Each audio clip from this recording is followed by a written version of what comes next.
मंगलाचरण प्रार्थना से शुरुआत करेंगे।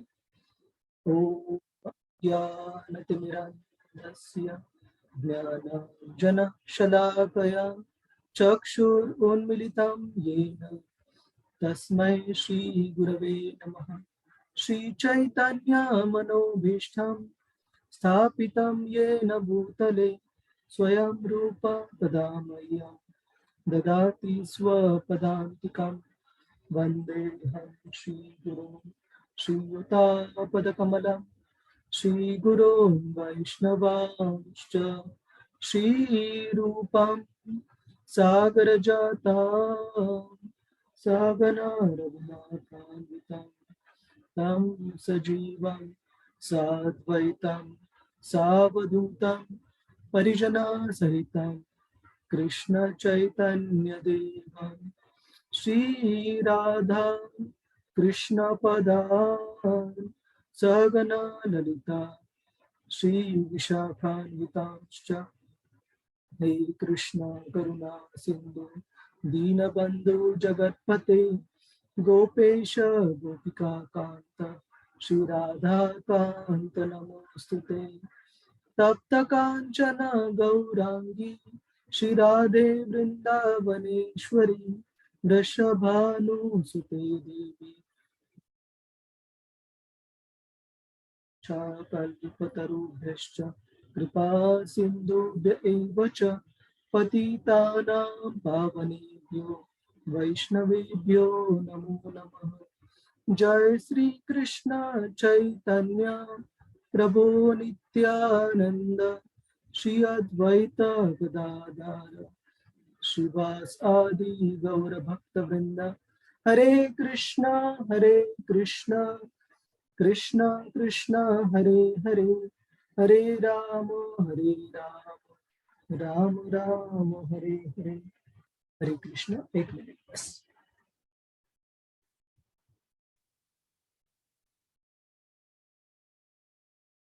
हरे कृष्ण। तो कोई भक्त बता सकते हैं कि पिछले बार, हरे कृष्ण, पिछले बार हमने किन मुद्दों पर चर्चा की थी? कौन से महत्वपूर्ण मुद्दे याद है आपको? कोई भी एक मुद्दा, you can raise your hand.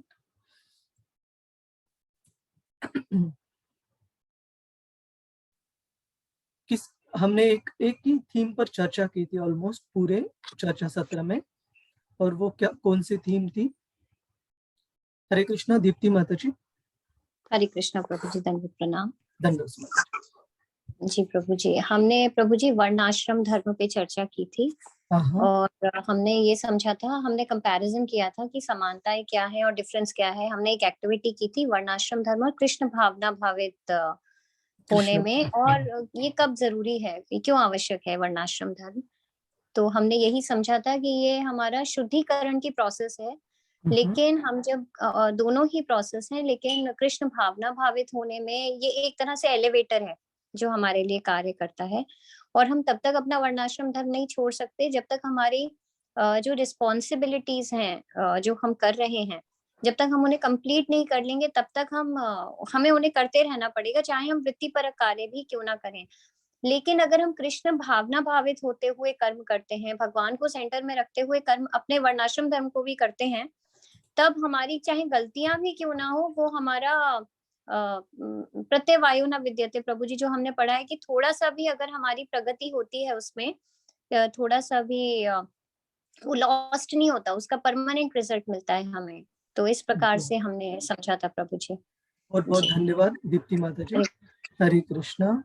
और एक भक्त ने हाथ ऊपर किया था, श्री हरि प्रिया माता जी। हरे कृष्णा माता जी, और कुछ बताना चाहते हैं आप इस पर?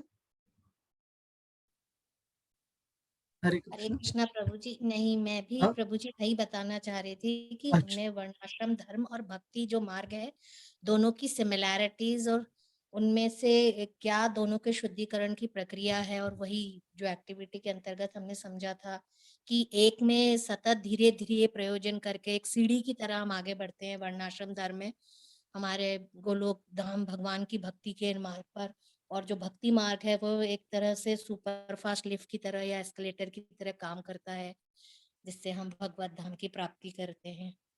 बस यही हाँ कहना था प्रभु। हाँ, हरे कृष्ण। बहुत बहुत बहुत धन्यवाद माता जी। तो अभी हम आज की चर्चा सत्र में आगे बढ़ते हैं। तो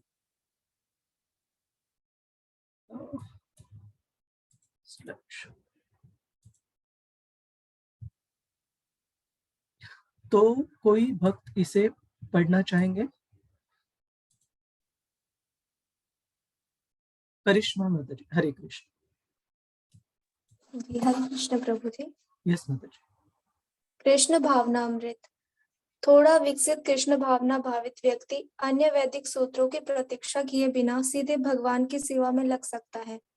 इस भाग्यशाली व्यक्ति के लिए वैदिक अनुष्ठानों का पालन करने की कोई आवश्यकता नहीं है, क्योंकि प्रत्यक्ष कृष्ण भावनामृत से व्यक्ति को वे सभी परिणाम प्राप्त हो सकते हैं जो अन्यथा अपने निर्धारित कर्तव्यों का पालन करने से प्राप्त होते हैं। हरे कृष्ण प्रभु जी। हरे कृष्ण। बहुत बहुत धन्यवाद माता जी। लेकिन इस चीज का हमने कभी भी मतलब ये नहीं निकालना चाहिए कि हम अब भक्त बन गए हैं तो वर्णाश्रम की हमारी जो भी जिम्मेदारियां है, बाकी जो भी, चाहे हम भक्त बने या शुद्ध भक्ति के सर्वोच्च स्तर पर भी पहुंचे, लेकिन जो श्रील प्रभुपाद जी का एक वाक्य हमने हमेशा याद रखना चाहिए, जो उन्होंने वर्णाश्रम के उस श्लोक के तात्पर्य में लिखते श्रील प्रभुपाद, चाहे हम भौतिकवादी व्यक्ति है या आध्यात्मिक जीवन को हमने पालन करना शुरू किया है, नियमों का पालन दोनों के लिए बहुत बहुत जरूरी है। एक भौतिकवादी व्यक्ति के लिए वर्णाश्रम धर्म रहेगा और एक भक्त के लिए जो वैदिक अनुष्ठान है, जो दैवी वर्णाश्रम धर्म कहते हैं, और हमारे वरिष्ठ वैष्णवों की जो आदेश है, जो निर्देश है, वो नियम हमारे लिए हमेशा लागू रहते हैं। तो हमने कभी भी ये नहीं समझना चाहिए कि हम अब भक्त हो गए तो हमें कोई नियमों का पालन करने की जरूरत नहीं है। इसके बारे में हम बहुत एक अच्छा श्लोक आगे कुछ स्लाइड्स के बाद देखेंगे, जिसमें भगवान कृष्ण कहते हैं 3 अध्याय में कि उनके लिए तो कर्तव्य कर कोई भी कार्य नहीं है इस जगत में करने के लिए, लेकिन फिर भी वो अपना कार्य अच्छे से निभाते। एक आदर्श राजा, एक आदर्श लड़का, एक आदर्श पति, एक आदर्श भाई, इन सब, और एक आदर्श भगवान अपने भक्तों के लिए। तो एक भगवान तो एक ही रहते हैं, लेकिन एक आदर्श मास्टर, मास्टर को हम हिंदी में क्या बोलते हैं? स्वामी। एक आदर्श स्वामी के रूप में अपने भक्तों के लिए भगवान हम अपने जो कर्तव्य रहते हैं वे हमेशा निभाते हैं। क्यों? ताकि जो सामान्य व्यक्ति है वो अच्छे से अपने कर्तव्यों का पालन कर पाए। तो यहाँ पर श्रील प्रभुपाद जी बताते हैं कि जो कृष्ण भावना भावित जो भक्त है, उनके लिए केवल और केवल उनके कृष्ण भावना के जो कार्य है उनके पालन से ही बाकी सारे कार्य प्रत्यक्ष अप्रत्यक्ष रूप से वो परिपूर्ण हो जाते हैं। और उसके लिए एक उदाहरण भी दिया गया है श्लोकों में, जैसे कि एक छोटा अगर कुआं रहता है, एक छोटा वेल जिसमें से कि पानी निकाल सकते हैं, लेकिन उस कुएं की जो भी जरूरतें रहती है वो सारी पूरी हो सकती है जब एक बड़ा जलाशय, कोई तालाब है, वो अगर रहेगा तो उसमें से सब कुछ, एक ही तालाब से सब कुछ, पूरी कुएं की जरूरतें पूरी हो सकती है और उसके बाद भी पानी सबको प्राप्त हो सकता है अलग अलग कार्यों के लिए। उसी तरह से कृष्ण भावना में कार्य करने से हमारे बाकी जो भी कर्तव्य है वो परिपूर्ण, उसके परिणाम हमें प्राप्त हो जाते हैं। अब श्रील प्रभुपाद कहते हैं, अब आप वर्णाश्रम की इस प्रणाली को फिर से शुरू नहीं कर सकते, यह संभव नहीं है। लेकिन अगर कोई कृष्ण भावनामृत को अपना लेता है तो वह स्वतः ही तुरंत एक ब्राह्मण, और एक ब्राह्मण से भी ऊपर एक वैष्णव ब्राह्मण से ऊपर है, एक वैष्णव हो जाते जो कि ब्राह्मण स्तर से भी ऊपर ही है। लेकिन अभी के समय में, भौतिक समय में, श्रील प्रभुपाद जी ये एक्नॉलेज करते, जानते हैं कि जो वर्णाश्रम धर्म है भगवान ने जो गुण और कर्म के आधार पर बनाया है वो सब हौच पौच, वो सब बिगड़ गया है। क्यों? क्योंकि लोगों ने उसे जन्म के आधार पर निश्चित करना चालू कर दिया, जिसकी वजह से सारे जो वर्णाश्रम के अलग अलग कैटेगरीज है, पूरा उनका पतन हो गया। ना तो शुद्ध ब्राह्मण बचे, ना तो परिपूर्ण रूप से क्षत्रिय, ना तो परिपूर्ण रूप से वैश्य, और ना तो शूद्र। क्यों?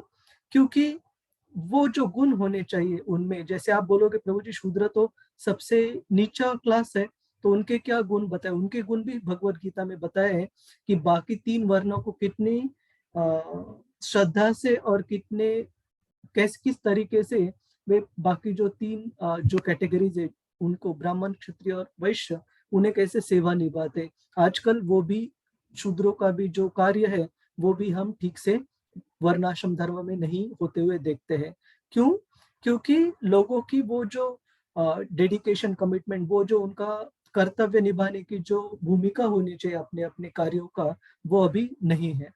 तो वर्णाश्रम इस प्रणाली को फिर से शुरू करना केवल और केवल भगवान के लिए संभव है, क्योंकि ये जो चतुर्विधा जो चातुर्वर्ण्य मया सृष्टम मतलब भगवान कृष्ण कहते हैं कि उन्होंने ये वर्णाश्रम की जो सिस्टम है ये बनाई है, तो केवल उनको ही ये संभव है। लेकिन कृष्ण भावना में हमें चाहिए कि हम दैवी वर्णाश्रम को समझे और उसे पालन करने की कोशिश करें। उससे, उस कार्यों से व्यक्ति सब सर्वश्रेष्ठ उसको स्तर प्राप्त हो जाएगा। तो हम आगे बढ़ते हैं।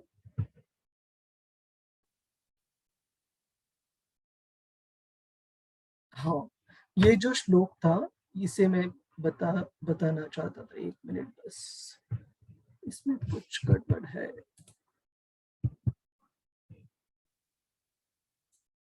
हाँ, तो हमने अर्जुन के जो अलग अलग कारण देखे, उसमें से जो अनुकंपा, जो दया का कारण देखा हमने, फिर कोई आनंद नहीं ये कारण देखा, पापमय प्रतिक्रियाओं का कारण देखा, और फिर जो कारण आता है यह है कि जो पारिवारिक जो परंपराएं हैं, वो जो राजवंश की जो परंपराएं हैं उनका विनाश हो जाएगा अगर ये सारे जो कर्ता धर्ता जो पुरुष है क्षत्रिय, वो अगर उनका नाश हो जाएगा तो उसके बारे में इसी का पूरा उत्तर इस अध्याय में भगवान कृष्ण दे रहे हैं अर्जुन को, कि इस वर्णाश्रम के माध्यम से तुम अपने अपने कर्तव्यों को निभाकर कैसे समाज में एक आदर्श उदाहरण प्रस्तुत कर सकते हो हे अर्जुन। तो उसके बारे में भगवान इस अध्याय में काफी विस्तार से बता रहे। अर्जुन का ये जो चौथा कारण था युद्ध न करने का, इसके बारे में अभी चर्चा उत्तर हो रहा है। तो हम आगे बढ़ते हैं। कोई पढ़ना चाहेगा ये? वंदना माता जी, हरे कृष्ण। हरे कृष्ण प्रभु जी, दंडवत प्रणाम। दंडवत माता जी। यस माता जी। एक आत्मज्ञानी व्यक्ति का अपने निर्धारित कर्तव्यों के निर्वहन में कोई उद्देश्य नहीं है और न ही उसके पास ऐसा कार्य न करने का कोई कारण नहीं है। इसलिए सामान्य रूप से लोगों को शिक्षित करने के लिए आपको अपना काम करना चाहिए। भगवद गीता 3:18 to 20. बहुत बहुत धन्यवाद। हरे कृष्ण माता जी। तो यहाँ पर श्रील प्रभुपाद जी बताते हैं कि एक जो आत्मज्ञानी, एक जो भगवान का भक्त है, जिसको कि आत्मज्ञान का साक्षात्कार उस स्तर पर जो मौजूद है, उसके लिए देखा जाए तो भगवद गीता में कहा गया है, एक श्लोक आता है 3:17। मैं एक बार आपको पढ़कर बताता हूँ, 1 मिनट।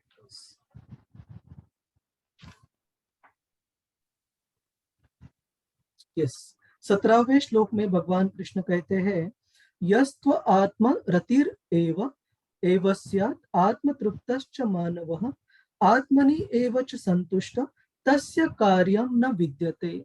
ऐसे व्यक्ति जो कि आत्म संतुष्ट है और जिन्हें आत्म साक्षात्कार का ज्ञान प्राप्त है, और जो इस व्यक्ति के लिए तस्य कार्यं न विद्यते।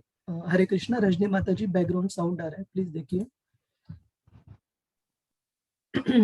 ऐसे व्यक्ति के लिए कोई तस्य कार्यम न विद्यते, उनके लिए कोई कर्तव्य इस भौतिक जगत में करने के लिए है नहीं। क्यों? क्योंकि उनके सारे कर्तव्य केवल और केवल उनके जो भक्तिमय कार्यों का निर्वहन है उसी से पूर्ण हो रहे हैं।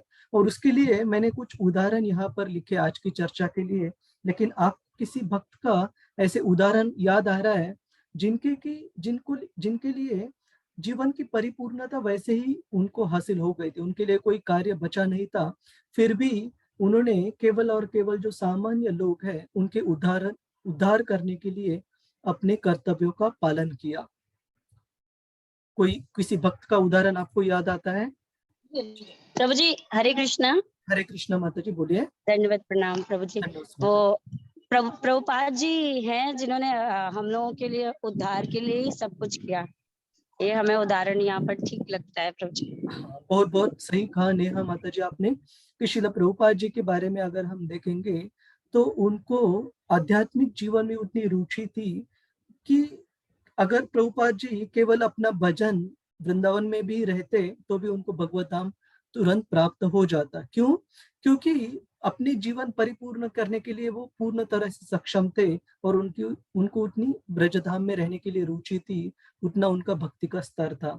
लेकिन केवल और केवल उनके गुरु के आज्ञा के पालन के लिए और सामान्य मनुष्य के उद्धार के लिए वे पाश्चात्य देशों में गए और उन्होंने कृष्ण भावना का प्रचार प्रसार किया, उसकी करने की कोशिश की। श्रील प्रभुपाद जी का एक उदाहरण है। करिश्मा माता जी, आपने भी हाथ रेज किया था, आपको किसी के बारे में कहना था? हरे कृष्ण प्रभु जी, मैं अभी प्रभुपाद जी का ही उदाहरण देने वाली थी। हाँ, प्रभुपाद जी का उदाहरण बिल्कुल यहाँ पर सटीक, यहाँ पर बिल्कुल योग्य रहता है ना। और कोई? दीप्ति माता जी। हरे कृष्ण प्रभु जी। हरे कृष्ण प्रभु जी सटीक है कि नहीं ये नहीं पता, लेकिन प्रभु जी मुझे लगता है जैसे महाराज परीक्षित, क्योंकि श्रील सुखदेव गोस्वामी उनको भी हम कह सकते हैं, क्योंकि परीक्षित महाराज भी भक्त थे भगवान के शुरू से ही, आई मीन बचपन से वो भगवान के भक्त थे। और सुखदेव गोस्वामी जी भी तो भगवान के इतने बड़े भक्त थे, लेकिन श्रीमद् भागवतम हम तक पहुंचे इस प्रकार से उन्होंने बताया, एंड उस प्रकार से परीक्षित महाराज जी ने उसको सुना, उसका मतलब उसको ग्रहण किया। तो इस प्रकार से प्रभु जी। बहुत बहुत धन्यवाद। प्रगति श्री माता जी, हरे कृष्णा। तबीयत ठीक है आपकी अभी? हरे कृष्णा। हाँ जी प्रभु जी, भी बेटर है, थैंक यू। हरे कृष्णा। प्रभु जी, ये सिर्फ हमको वैष्णव लोगों का ही एग्जाम्पल देना है या हम और भी एग्जाम्पल दे सकते हैं? हमें श्रील प्रभुपाद जी की किताबों में से उदाहरण देना है। अच्छा, ठीक है प्रभु जी, फिर तो श्रीला प्रभुपाद जी ही सबसे बड़े एग्जाम्पल है हमारे लिए, जो कि एकदम कलयुग में आए और अभी बिल्कुल रीसेंट तो वही है। नहीं तो इसके अलावा जैसे काफी जैसे मदर कॉनियन या अदर असेंडेंट मास्टर्स जो जितने भी आए हैं, साईं बाबा या बहुत सारे असेंडेंट मास्टर्स, वो सभी का यही, उनका खुद का कर्म खत्म हो गया था, वो केवल मानव उद्धार के लिए ही उन लोगों, that's why they are called ascendant masters. So मेरे को बस यही कहना था। लेकिन यहाँ पे हम केवल वैष्णव बात कर रहे हैं, तो श्रीला प्रभुपाद जी ही एग्जाम्पल है।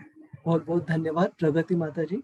और जैसे दीप्ति माता जी ने बहुत अच्छे से उदाहरण दिया परीक्षित महाराज का, ऐसे कहा जाता है परीक्षित महाराज को जब पता चला कि उनको ये शाप प्राप्त हुआ है श्रृंगी से, ब्राह्मण पुत्र से, तब उनमें उतनी क्षमता थी कि वो उसका प्रतिशोध तो नहीं बोल सकते, लेकिन ही कुड रिटेलिएट को हम क्या बोलते हैं हिंदी में? प्रतिकार कर सकते थे वे। लेकिन उन्होंने बिल्कुल नहीं किया। उन्होंने ये चीज समझी कि वे भगवान कृष्ण ही थे जिन्होंने मुझे इस जीवन में, इस जगत में आने के लिए मदद की, नहीं तो वो उनका अपनी माता उत्तरा के जठर में ही मृत्यु हो जाता अश्वत्थामा के ब्रह्मास्त्र से। लेकिन वे भगवान कृष्ण ही थे जिन्होंने मुझे बचाया, इस जीवन में लाया। क्यों? ताकि श्रीमद् भागवतम इस जगत में आ सके कलयुग के शुरुआत के वक्त लोगों के उद्धार के लिए। और अभी ये भगवान कृष्ण की ही इच्छा है कि मेरा जन्म ही श्रीमद् भागवत इस जगत में आने के लिए था, और अभी मेरा जो आने वाला मृत्यु है वो भी साक्षात भगवान की इच्छा है, ताकि जिस उद्देश्य के लिए मैं इस जगत में आया था वो उद्देश्य अभी परिपूर्ण हो जाए। तो इस तरह से एक भक्त देखता है कि उनके जीवन या उनकी मृत्यु उनके लिए बहुत बड़ी चीज नहीं है, उनके लिए सबसे महत्वपूर्ण चीज है भगवान की भक्ति। और सारे जीवों का उद्धार, भगवान की भक्ति जो है, श्री चैतन्य महाप्रभु ने कहा है 3 कैरेक्टरिस्टिक, 3 प्रकार के गुण वैष्णवों के बताए हैं। वैष्णव सेवा, साधु, sorry, what are the 3 qualities? वैष्णव सेवा, जीव दया, वैष्णव सेवा एंड नाम रुचि, ये 3 बताए हैं। तो उसमें से सारे भक्तों के लिए सेवा, सारे पतित जीवों के लिए दया, और भगवान के नाम के नाम जप में, कीर्तन में रुचि, ये 3 भक्तों की जो विशेष गुण है वो बताए श्री चैतन्य महाप्रभु ने। तो इस प्रकार से यहाँ पर हम देखते हैं वर्णाश्रम के बारे में, श्रील प्रभुपाद जी तात्पर्य में लिखते हैं कि एक आत्मज्ञानी व्यक्ति के लिए कोई निर्धारित कर्तव्य नहीं है, लेकिन केवल और केवल पतित जो जीव है इस भौतिक जगत के, उनके उद्धार के लिए, ताकि वो उनका उदाहरण पालन कर पाए। उसलिए ऐसे जो महान आत्माएं रहते, आत्मज्ञानी जो व्यक्ति रहते हैं, वे अपने कर्तव्यों को निभाते हैं। और मैंने और 1-2 उदाहरण दिए थे, लेकिन हमने काफी सुंदर उदाहरण यहाँ पर चर्चा की है।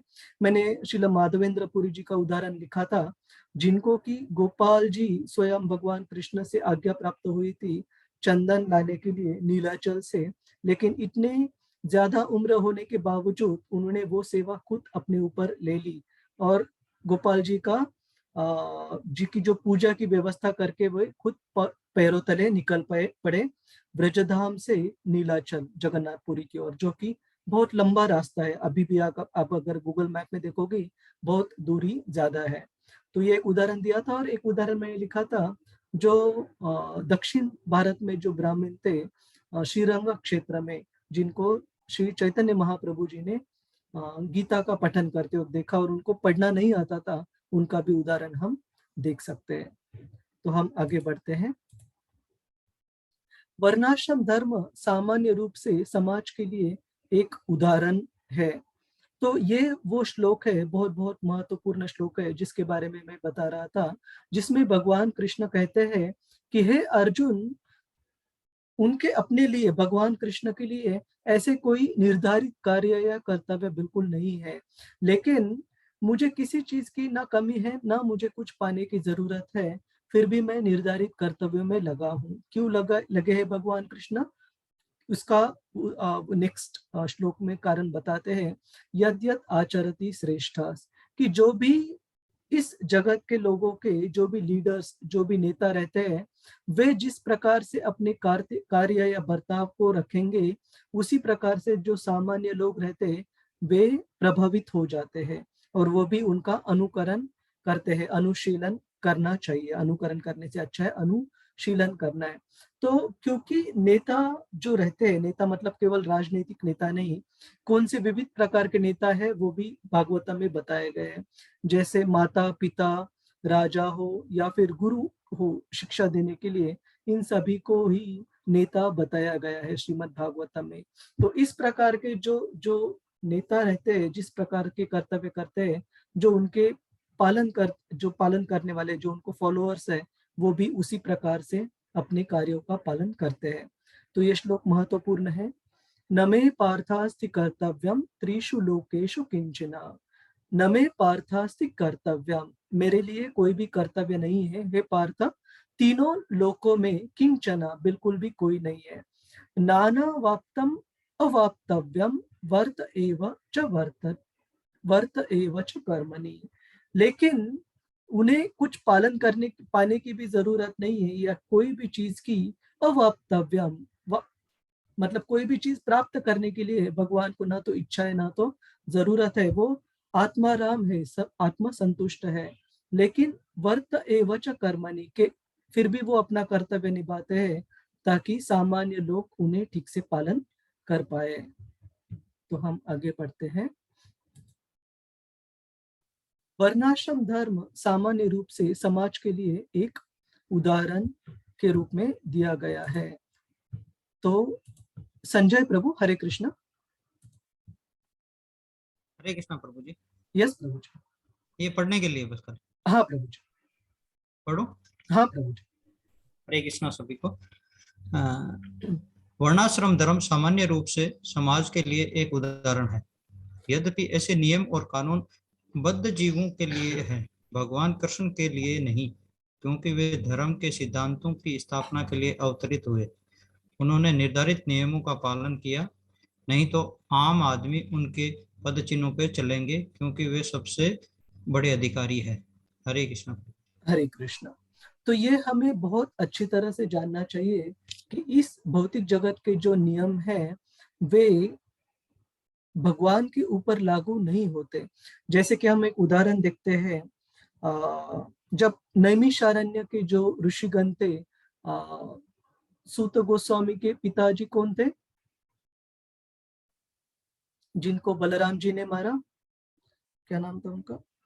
रोमहर्षण। रोमहर्षण सूत। तो जब रोमहर्षण सूत जब व्यासासन पर बैठकर वो उनको व्यासदेव जी से शिक्षा भी प्राप्त हुई थी, वे श्रीमद् भागवतम बता रहे थे। और जब बलराम जी उस सभा में आए तब रोमहर्षण सूत उन्होंने ठीक से बलराम जी का सम्मान करने में वो असमर्थ रहे, वो व्यासासन से उठे नहीं, क्योंकि उनको अभिमान था मैं श्रीमद् भागवतम पे चर्चा कर रहा हूँ। तो बलराम जी ने एक तिनका लेकर उनको तुरंत तिनका बस गले में ऐसे कर कर वो उनकी मृत्यु हो गई, रोमहर्षण सूत। तब नैमिषारण्य के जो सारे ऋषिगण थे उन्होंने बलराम जी से कहा, हे बलराम जी, ये क्या हुआ कि अभी हमने इनको आशीर्वाद दिया था कि इनको बहुत लंबी उम्र प्राप्त होगी ताकि ये श्रीमद् भागवतम को सुना सके हम सभी को। तो बलराम जी ने कहा, हाँ बिल्कुल सही है, तो फिर मैं उनको पूरा पुनर्जीवित करूं। लेकिन जो नैमिषारण्य के जो ऋषिगण थे उन्होंने बलराम जी को रोका। उन्होंने कहा कि आपने किए हुए जो भी कार्य है वे कभी गलत नहीं हो सकते, तो आपने जो किया वो बिल्कुल सही है और वो वही होना चाहिए। तो कृपया आपने किया हुआ कार्य आपको फिर से उसको अंडू, मतलब उसको फिर से पीछे लेने की जरूरत नहीं है। तो फिर बलराम जी ने जो रोमहर्षण सूत के जो जो बेटे थे सूत गोस्वामी, उनको उन्होंने उस व्यासासन पर बिठाया और अपनी कृपा द्वारा उनको वो बुद्धि और वो भक्ति प्राप्त करवाई, जिससे कि वो श्रीमद् भागवतम अच्छे से सारे जो ऋषिगण है उनको बता पाए। और जो आशीर्वाद रोमहर्षण सूत को सारे ऋषिगणों से प्राप्त किए थे, वही आशीर्वाद श्री बलराम जी की कृपा से सूत गोस्वामी को भी लंबी उम्र वगैरह वो सारे आशीर्वाद प्राप्त हुए। तो इससे हम देखते हैं कि भगवान ने किया हुआ कोई भी कार्य कभी भी किसी भी नियमों का उससे उल्लंघन नहीं होता। क्यों? क्योंकि भगवान के जो वाणी है, भगवान की जो जो विचार है, भगवान के जो कार्य है, उसमें हमने समझना चाहिए कि कभी कोई कमी नहीं हो सकती, वो परिपूर्ण है। क्योंकि भगवान कृष्ण स्वतः पूर्ण पुरुषोत्तम भगवान है, कोई भी उनमें कमी नहीं है। तो हम आगे बढ़ते हैं। वर्णाश्रम धर्म सामान्य रूप से समाज के लिए एक उदाहरण के तौर पर उदाहरण देने के लिए बनाया गया है। तो इसमें एक श्लोक बताया गया है, न कुर्याम कर्म चेदहम संकरस्य च कर्तस्याम। भगवान कृष्ण यहाँ पर कह रहे हैं, हमने पिछले श्लोक में देखा कि हे अर्जुन, मेरे लिए कोई निर्धारित कर्तव्य नहीं है, फिर भी मैं कर्तव्यों का पालन कर रहा हूँ। यदि मैंने निर्धारित कर्तव्यों का पालन नहीं किया तो ये सभी संसार नष्ट हो जाएंगे, मैं अवांछित आबादी पैदा करने का कारण बनूंगा। तो भगवान कृष्ण अपने खुद के उदाहरण से अर्जुन को दिखा रहे हैं कि हे अर्जुन, अगर वे भगवान खुद अगर निर्धारित कर्तव्य को जो कि सामान्य जनों के लिए बने हैं ठीक से पालन नहीं करेंगे, आप अगर कृष्णा बुक देखोगे, श्रीमद् भागवतम 10वां स्कंद देखोगे, उसमें बताया गया है कृष्णा बुक में कि भगवान कृष्ण जब एक गृहस्थ के रूप में थे द्वारका में, तो वो कैसे जो ब्रह्म मुहूर्त था तभी उठ जाते थे, सुबह सुबह जल्दी उठ जाते थे। और भगवान कृष्ण को तो किसी पे मनन करने का कोई सवाल ही है नहीं, तो खुद पर मनन करते थे और किस पर करेंगे जब वही खुद भगवान पूर्ण पुरुषोत्तम भगवान कृष्ण है। और ऐसे कहा गया है कि बहुत ही सॉफ्ट बेड, मतलब बहुत ही जो ऐश्वर्यपूर्ण जो बेड था, और भगवान की जो रानियां थी वो भी कभी काफी उदास हो जाती थी, भगवान कृष्ण जल्दी उठते थे। लेकिन भगवान कृष्ण क्योंकि एक आदर्श गृहस्थ, एक आदर्श हाउस होल्डर का जो उदाहरण है, वो प्रस्तुत कर रहे थे हमारे लिए, तो वो कभी भी अपने कर्तव्यों से चूकते नहीं है। तो इससे भी हम देख सकते हैं कि भगवान कृष्ण अपने अपने कर्तव्यों के कार्यों में कैसे पालन करने में वो परिपूर्ण केयरफुल, वो हमेशा ख्याल रखते हैं। अगर उन्होंने ऐसे नहीं किया तो वो कहते हैं कि सारे संसार के जो लोग हैं उन्होंने अगर इन कर्तव्यों का पालन नहीं किया, कुछ भी कार्य किए, वो गलत तो नहीं होंगे क्योंकि भगवान के कार्य कभी गलत नहीं हो सकते, लेकिन वो गलत कार्यों जैसे दिखने वाले कार्यों का पालन कर कर सारे जो संसार का जो धर्म है वो पूरी तरह से नष्ट हो जाएगा और सारा संसार भी नष्ट हो जाएगा अधर्म का पालन करने से। और भगवान कृष्ण कहते हैं कि इस तरह से अगर मेरे कोई भी कार्य धर्म के पालन करने में कंफ्यूजन निर्माण करते हैं, अगर पालन ठीक से नहीं करता हूं मैं, तो वे कहते हैं मैं खुद कारण बनूंगा, ये जो वर्ण संकरा है, जो अवांछित जो संतति है, वो पैदा होने का कारण भगवान कृष्ण स्वतः रहेंगे, अगर वो ठीक से धार्मिक जो प्रिंसिपल्स, जो तत्व है, उनका अच्छे से पालन नहीं करेंगे। तो हम आगे बढ़ते। हाँ, ये बहुत बहुत महत्वपूर्ण श्लोक है। आपकी जो भी मेमोराइजेशन श्लोक है उसमें ये भी पक्का नोट कर लीजिएगा। मैंने जो 30 श्लोकों की आपको सूची दी हुई है और रजनी माता जी, जानवी माता जी थ्रू मैं एक एग्जॉस्टिव लिस्ट बनाई है भगवद गीता के श्लोकों की, जो आप इस्तेमाल कर सकते हैं आपके रूटीन पढ़ने के लिए, रिसाइटेशन के लिए। तो उसमें नियरली 158 150 तक श्लोक है, काफी एग्जॉस्टिव लिस्ट है, उसको भी आप रेफर कर सकते हैं अगर आपको महत्वपूर्ण श्लोक पूरी रिवीजन करनी है तो। लेकिन अगर वो ज्यादा लगते हैं आपको तो वो जो 30 श्लोकों की आपको लिस्ट दी है वो भी आप देख सकते हैं, और उस 30 श्लोकों को भी आपको ज्यादा लगते हैं जो केवल और केवल भक्ति शास्त्री के लिए यूनिट 1 के लिए हमने मेमोराइजेशन के लिए आपको दिए हैं, वे भी आप देख सकते हैं। तो इस श्लोक में भगवान कृष्ण कहते हैं यत् यत् आचरति श्रेष्ठस् तत् तत् देवे तरो जनः स यत् प्रमाणम कुरुते लोकस्तत् अनुवर्तते। कि महापुरुष जो भी कर्म करते हैं, सामान्य मनुष्य उनका अनुसरण करते हैं, और अनुकरणीय कृत्यों द्वारा वह जो भी मानक मतलब एक क्राइटेरिया, एक बैरोमीटर, एक मानक को क्या कहते हैं हिंदी में, और कोई समानार्थी शब्द आपको पता है? स्टैंडर्ड। हाँ, स्टैंडर्ड सेट। हाँ, जो भी स्टैंडर्ड, वैसे जो महापुरुष है अपने कृत्यों द्वारा जो स्थापित करते हैं, निर्धारित करते हैं, उस स्टैंडर्ड, उस मानक का जो पालन है सारे दुनिया की जनता, पूरे लोग करते हैं। और इसके लिए भी मैंने कुछ उदाहरण यहाँ पर लिखे हैं।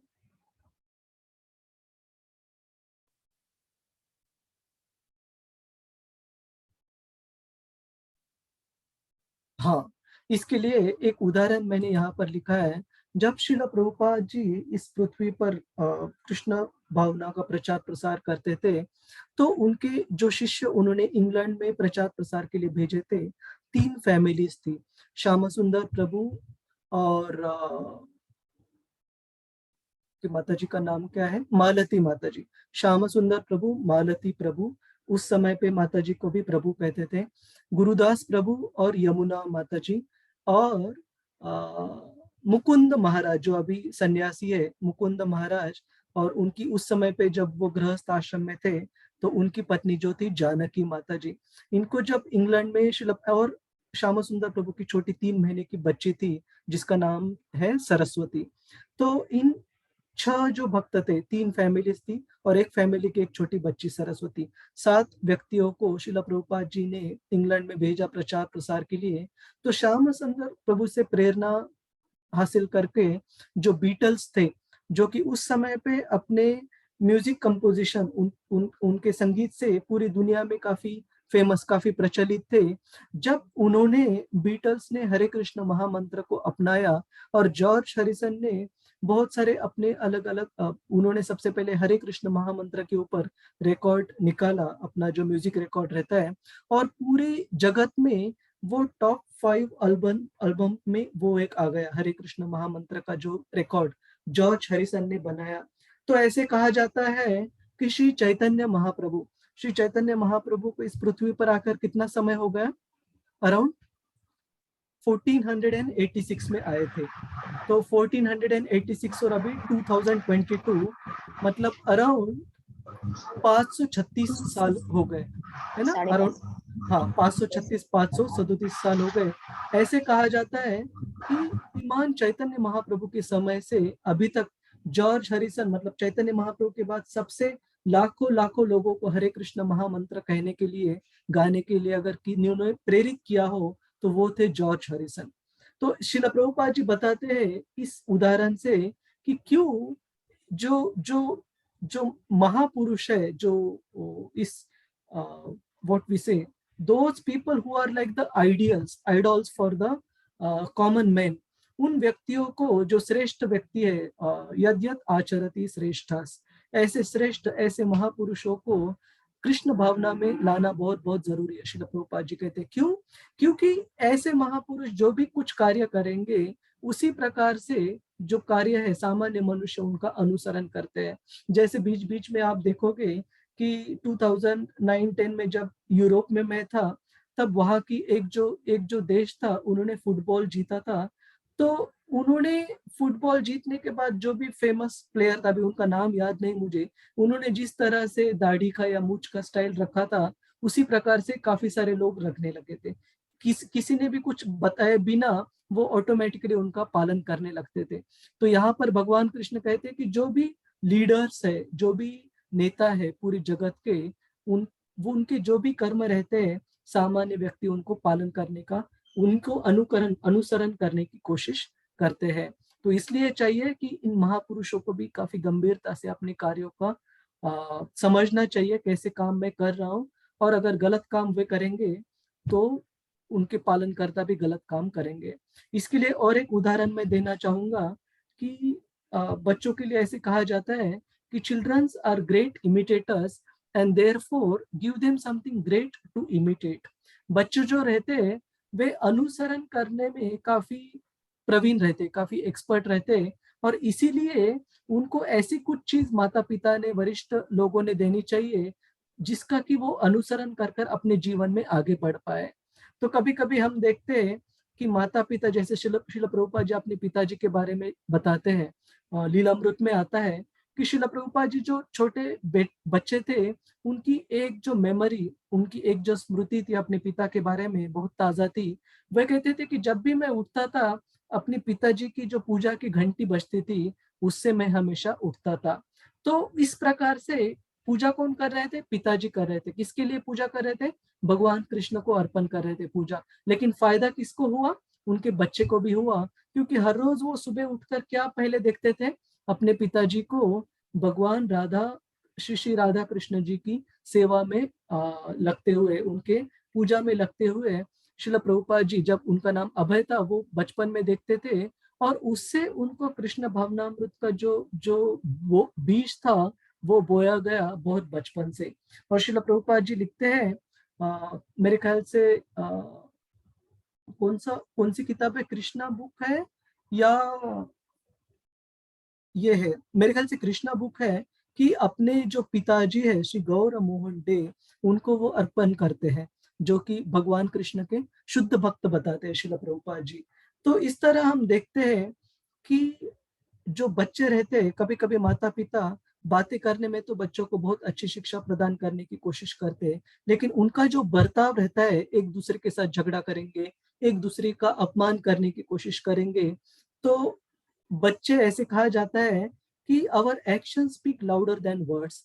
हमारी जो कार्य रहते हैं, हमारे जो काम करते हैं, हम जिस प्रकार से बर्ताव करते हैं, वो जो कार्य है वो हमारे शब्दों से ज्यादा ऊंचाई में बात करता है। तो अगर मैं समझो नम्रता से 2 घंटे के लिए क्लास दे दूं, लेकिन क्लास के बाद तुरंत किसी को भी छोटी छोटी बात पर अगर मैं गुस्सा हो जाऊंगा, अपमान करूंगा, तो वो जो 2 घंटे मैंने क्लास दिया वो उसका कुछ असर नहीं होगा। क्यों? क्योंकि मेरा जो बर्ताव है वो उसके एकदम विपरीत हो रहा है ना। तो ऐसे इस प्रकार से कहा जाता है कि our action speak louder than our words. हमारे जो कार्य रहते हैं उसके बारे में हमने बहुत बहुत ज्यादा सावधान रहना चाहिए। क्यों? क्योंकि हमारे जो पालन करता है हर एक, जैसे माता पिता के बारे में मैंने बताया, गुरु के बारे में बताया, जैसे एक राजा के बारे में बताया, तो माता पिता के लिए बच्चे, गुरु के लिए उनके शिष्य और राजा के लिए उनकी प्रजा, ये सारे उनके पालन करने वाले जीव है, व्यक्ति है। और अगर हम हमारे कार्यकलापों में सावधान नहीं रहेंगे तो हम सिखाते वक्त चाहे कुछ भी सिखाएंगे, लेकिन जो बच्चे सीखेंगे, जो हमारे पालन करता है वो सीखेंगे, वो सारी चीजें गलत रहेगी अगर हमारा जो कार्य है वो अगर उसके विपरीत है। तो यहाँ पर कहा गया है जो श्रेष्ठ पुरुष है उन्होंने बहुत ही सावधान रहना चाहिए अपने कार्यों में, ताकि सामान्य मनुष्य उनके कार्यों का अनुसरण कर वे प्रगति कर पाए आध्यात्मिक जीवन में। किसी का कोई प्रश्न है इस पर? क्लास यस जानवी माता जी, ठीक है। किसी का कोई प्रश्न है तो आप हाथ रेज कर सकते हैं, नहीं तो हम आगे बढ़ेंगे। एंड में भी हम प्रश्नोत्तर। हरे कृष्णा, करिश्मा माता जी पूछिए। हरे कृष्ण प्रभु जी। Yes, प्रभु जी, जैसे कि आपने बताया, प्रभुपाद जी कहते हैं कि जो लोग लीडर्स हैं उनको कृष्ण भावना भावित होना होगा ताकि सभी लोग उनसे शिक्षा ले सके। तो जो कृष्ण भावना भावित लोग हैं वो लीडर्स बनने की कोशिश कर सकते हैं, वो लोभ में तो नहीं आएगा ना प्रभु जी? बिल्कुल अगर बिल्कुल कर सकते हैं। और हमारे कृष्ण भावना में भी ऐसे कुछ भक्त हैं जिनको अगर उनमें वो कैपेसिटी है और उनमें वो मानसिकता है, क्योंकि देखिए लीडर्स मतलब राजकारण में आजकल के जाना मतलब आसान बात नहीं है।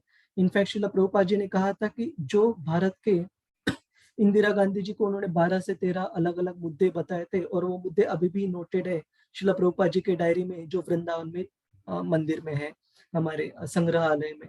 तो श्रील प्रभुपाद जी ने एक मुद्दा ये बताया था इंदिरा जी को कि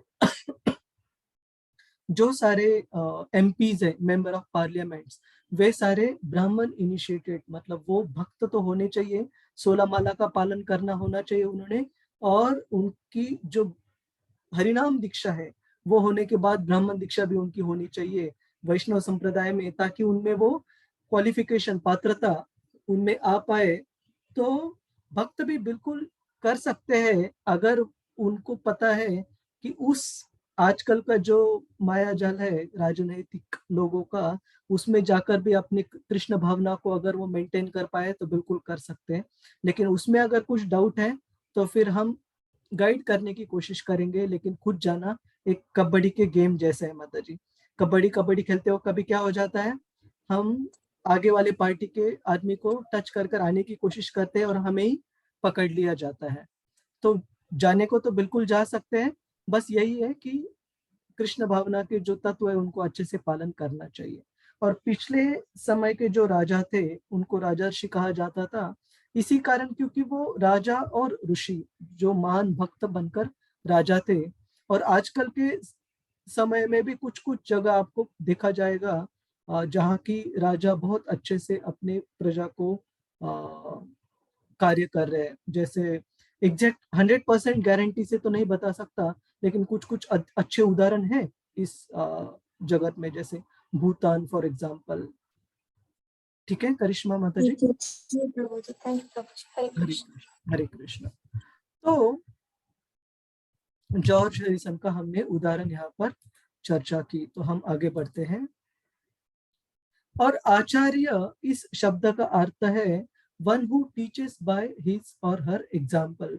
ऐसे व्यक्ति जो अपने उदाहरण से अपने जो अनुयायी है उनको शिक्षा देते, उनको सिखाते हैं, तो वो एक आदर्श शिक्षक होते हैं। अपने उदाहरण से ही अपने अनुयायी को वो सिखाते हैं। एक साथी के साथ एक घटना पर, अच्छा ये एक ग्रुप एक्सरसाइज है, तो आपको एक 5 मिनट का हम ग्रुप एक्सरसाइज करवाएंगे, जिसमें कि आपको we will have to have a pair of devotees, और जिसमें आपको अपने जो बाजू आपके ग्रुप में जो भी डिवोटीज रहेंगे उनके साथ एक एक उदाहरण चर्चा करना है कि आपने जाने अनजाने में कोई काम किया या कोई बर्ताव किया, और उस बर्ताव को देखकर आपका किसी और ने, जैसे मे बी बच्चों ने या किसी और व्यक्ति ने आपका अनुसरण किया, और उस अनुसरण करने वाले व्यक्ति के लिए उस घटना का अगर वो बर्ताव अच्छा रहेगा तो अच्छा परिणाम होगा, और अगर गलत बर्ताव रहा तो उनको क्या परिणाम उसका मिला। ये एक एक हम उदाहरण, इस पर बहुत ज्यादा समय मत लगाइएगा क्योंकि हमें बाकी भी स्लाइड्स कवर करनी है। तो यहाँ पर अराउंड मैं मुझे छोड़कर 14 भक्त है, तो हम 7 ग्रुप करेंगे। तो आप एक ग्रुप में 2 भक्त रहेंगे, तो आपको एक एक उदाहरण चर्चा करनी है कि अपने जीवन में आपने कोई एक बर्ताव किया जिसको पालन करने की, जिसका अनुसरण किया बच्चे ने या किसी भी और व्यक्ति ने, और उस पालन करने का नतीजा क्या हुआ। ठीक है, तो हम एक छोटा सा ग्रुप एक्सरसाइज करेंगे यहाँ ब्रेकआउट रूम में। बहुत ज्यादा समय मत लगाइए, गिनकर दो, अभी 10:23 मेरे यहाँ, मतलब 7:53 आपके यहाँ हुए, 7:53 है ना टाइम, सॉरी 8:53, 7 बजकर नहीं, 7 बजकर ना, ठीक है ठीक है, 7:53 हुए, तो 2 से 3 मिनट ही लीजिएगा। ठीक है, हरे कृष्ण। तो आपको ब्रेकआउट रूम के लिए एक पॉपअप मैसेज आ जाएगा। हरे कृष्ण।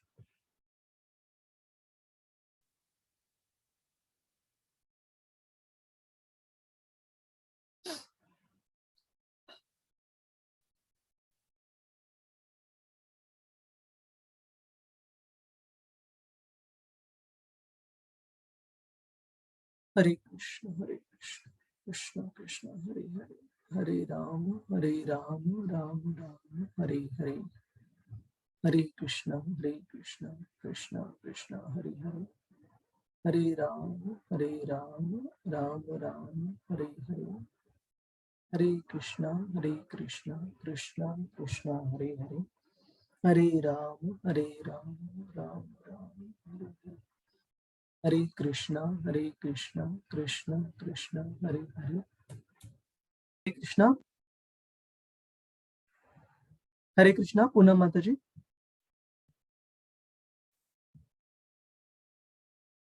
हरे कृष्णा माता जी, आप सुन पा रही है? हाँ, हरे कृष्णा प्रभु जी। तो मेरे साथ तो प्रभु जी कौन है? हाँ, संजय प्रभु थे, पता नहीं शायद वो अवे रहेंगे तो वो ज्वाइन नहीं किया। तो आप मुझे कोई उदाहरण बताइए जो कि जाने अनजाने में आपने एक बिहेवियर किया और जिसे सीखकर मे भी बच्चों ने या किसी दूसरे व्यक्ति ने उसका अनुसरण किया, और उस बिहेवियर का उन्होंने जो अनुसरण किया उसका नतीजा क्या रहा। कोई अगर उदाहरण याद आता है आपको? तुरंत तो याद नहीं आ रहा है। अच्छा, कोई देखो, मैं आपको एक छोटा सा उदाहरण देता हूँ कि जैसे मेरी जब बच्ची छोटी थी, 3-4 साल की उम्र थी, तो हमने उसको काफी बार बताया था कि ये अग्नि कैसे रहता है, कि उसके पास अगर हाथ हम रखेंगे तो हाथ में गर्म महसूस होगा और ज्यादा पास रखेंगे तो जल भी सकता है, तो केयरफुल रहना, सावधान रहना। लेकिन हमने ऑब्जर्व किया कि एक बार वो जब 4-1 साल की थी, तो घर में हम तैयार हो रहे थे कहीं जाने के लिए, तो तुरंत बच्ची की रोने की आवाज आ गई, तो मैं और मेरी पत्नी भागकर आ गए क्या हो गया करके देखने के लिए। तो उसने क्या किया था, जो माचिस थी उसको लिया था, और जो माचिस की जो स्टिक रहती, मैच स्टिक, उसे जलाने की कोशिश की, और वो जलाते जलाते हाथ में थोड़ी सी जलन हो गई, है ना। तो हम देखते हैं कि बड़ों का कभी कभी हमने बताते वक्त तो उसको काफी चीजें बताने की कोशिश की, लेकिन क्योंकि उन्होंने उसने अनुसरण करने का मतलब कॉपी करने का प्रयास किया, तो थोड़ा सा हाथ जल गया, है ना। तो इस प्रकार से हम देखते हैं। और दूसरा भी उदाहरण, जैसे कभी कभी हम जाने अनजाने में कोई कठोर वचन इस्तेमाल कर लेते हैं बच्चों के लिए, जो कि नहीं करना चाहिए। लेकिन हम देखते हैं कि बच्चे भी अगर वो चीज 2 बार 3 बार हो गई, तो वो भी कभी कभी वो कठोर वचन यूज करना, इस्तेमाल करना चालू कर देते हैं। तो बहुत सावधान रहना चाहिए एक लीडर के रूप में, एक नेता के रूप में, अपने नेता मतलब राजनीतिक नेता नहीं, अपने बच्चों के लिए, घर वालों के लिए भी, ताकि हम उनके लिए अच्छा उदाहरण प्रस्तुत कर पाए माता जी।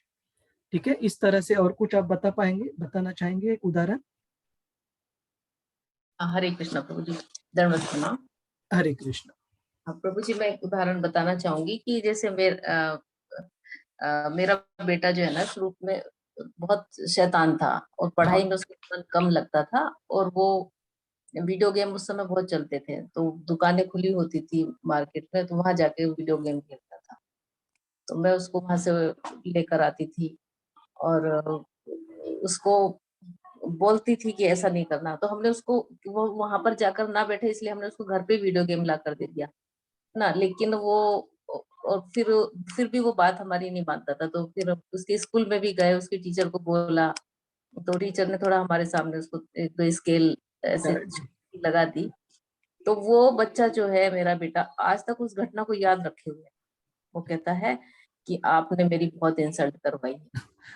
तो मतलब मुझे उस चीज को लेके इतना दुख हुआ जब मुझे उसका ये विचार मैंने उसके जाने, मैं कहा तू इतना चिड़चिड़ क्यों करता रहता है कि आपने ना मेरे को बहुत बहुत इंसल्ट करवाई है। मैं तो मतलब मैं तो उसके भले के लिए कर रही थी, लेकिन उसका अहित हुआ, उसने उसको गलत तरीके से समझा। थैंक यू वेरी मच माता जी। Will go to the main room now. ठीक है, हरे कृष्णा माता जी। हरे कृष्ण। आप लीव ब्रेकआउट रूम का बटन क्लिक कीजिए। ठीक है, हरे कृष्ण।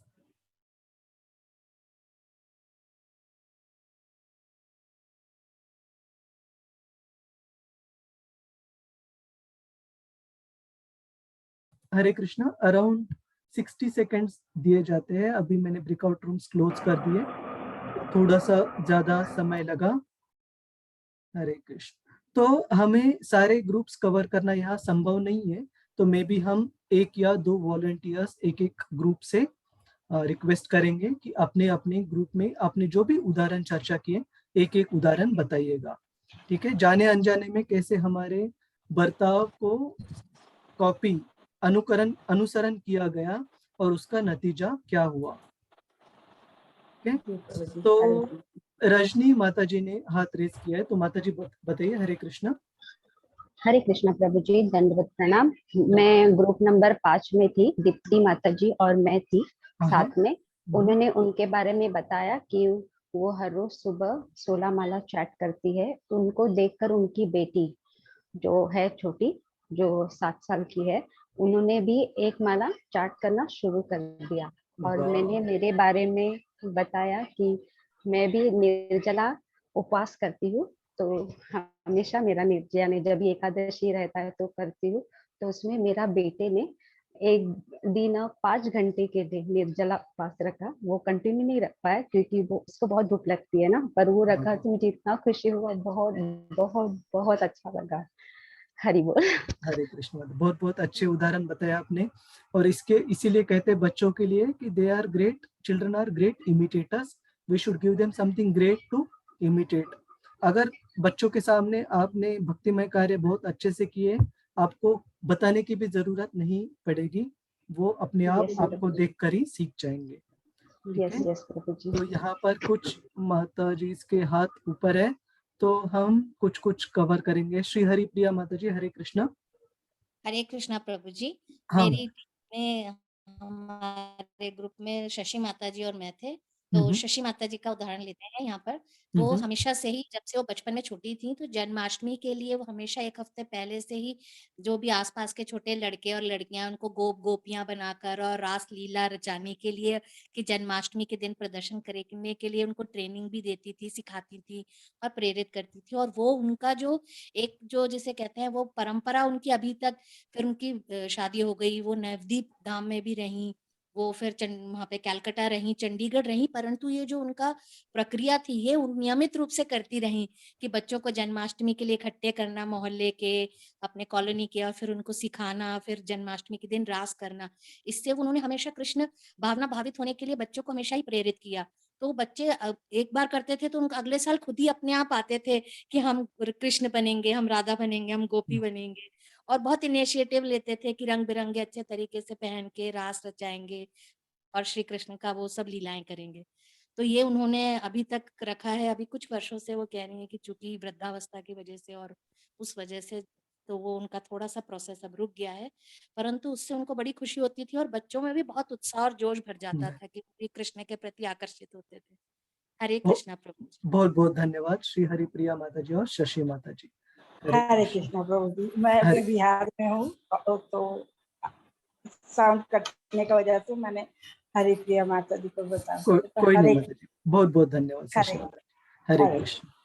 तो समय की उपलब्धि के लिए हम बस एक उदाहरण और लेंगे, तो बाकी भक्तों के लिए मैं आगे भी आपको बोलने के लिए कहूंगा।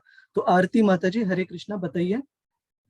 हरे कृष्ण प्रभु जी, प्रणाम प्रभु जी। मैं रूम नंबर 3 में थी। हाँ। मेरे साथ श्वेता हांडा माता जी थी। हाँ। माता जी ने बताया था कि उनकी बेटी उनको देखने के बाद से अब वो भी माला का जप करने लगी है। और ऐसे भी हम लोग अगर मिसबिहेव बच्चों के साथ करते हैं तो वो बड़ों से अगर उसका सेम वो नहीं कर पाते हैं तो वो अपने से जो साथ के बच्चे रहते हैं या फिर वैसा व्यवहार करते हैं। मेरे यहाँ भी मेरा बच्चा जो है इन सब में एकदम कुछ भी इंटरेस्ट नहीं था, पर हमको देख देख के अब उसमें ये है कि उसको पता होता है कि हाँ यहाँ माला जप हो रहा है, तो डिस्टर्ब नहीं करता एकदम से भी। और रात में जैसे हम लोग अच्छी बातें देखकर सुनकर या ऐसा सोने की आदत है तो वो अपने से ही वो लगा देता है उस तरह का चैनल, और हम लोग सब मिलके सुनते हैं और उसको सुनने के बाद ही हम लोग सोते हैं। हरे कृष्णा प्रभु जी। बहुत बहुत धन्यवाद आरती माता जी। और जो हमने अभी तक चर्चा की ये तो पॉजिटिव उदाहरण है, उसी तरह से नेगेटिव चीजों से भी हमने काफी सावधान रहना चाहिए। काफी बार घर में हम देखते हैं कि अगर पिताजी, बच्चे के पिता अगर माता को अपमान कर रहे हो या कठोर शब्द इस्तेमाल कर रहे हो, तो कभी कभी हम देखते हैं कि बच्चों को वो शब्द शायद पता ना भी हो, लेकिन वो भी उसी तरह के कठोर वचन बोलना सीख लेते हैं। तो बहुत बहुत सावधान रहना चाहिए। बच्चों के सामने हमारा जो बिहेवियर है, हमारा जो बर्ताव है, वो सही रखने के लिए। ठीक है, तो हम आगे बढ़ते हैं अभी, और बाकी जो भक्त बचे हैं उनको भी हम अगले ग्रुप डिस्कशन में बताने के लिए कहेंगे। तो यहाँ पर मैं स्क्रीन शेयर करता हूँ, और इसके लिए एक चीज बताई गई है शास्त्रों में, एक उदाहरण आता है जो कि हम अगले स्लाइड पर श्रील प्रभुपाद जी तात्पर्य में श्रीमद् भागवतम के उस श्लोक को रेफर करते हैं, वो भी हम देखेंगे। तो श्रील प्रभुपाद जी यहाँ पर कह रहे हैं कि राजा या राज्य के कार्यकारी प्रमुख, पिता और स्कूल शिक्षक सभी को सामान्य रूप से निर्दोष लोगों के स्वाभाविक नेता माना जाता है। ऐसे सभी नैसर्गिक नेताओं की अपने आश्रितों के प्रति बड़ी जिम्मेदारी होती है। तो जैसे मैंने कहा कि नेता मतलब केवल राजनीतिक नेता नहीं, माता पिता, जो टीचर है स्कूल में वे, या फिर जो राजा है किसी राज्य के, उनके ऊपर भी अपने प्रजा के लिए अपने सारे जो अनुयायी है उनके प्रति बहुत बड़ी जिम्मेदारी है। और इसके लिए एक श्लोक आता है श्रीमद् भागवत में, जो मैं आपको एक यहाँ पर शेयर करता हूँ एक बार।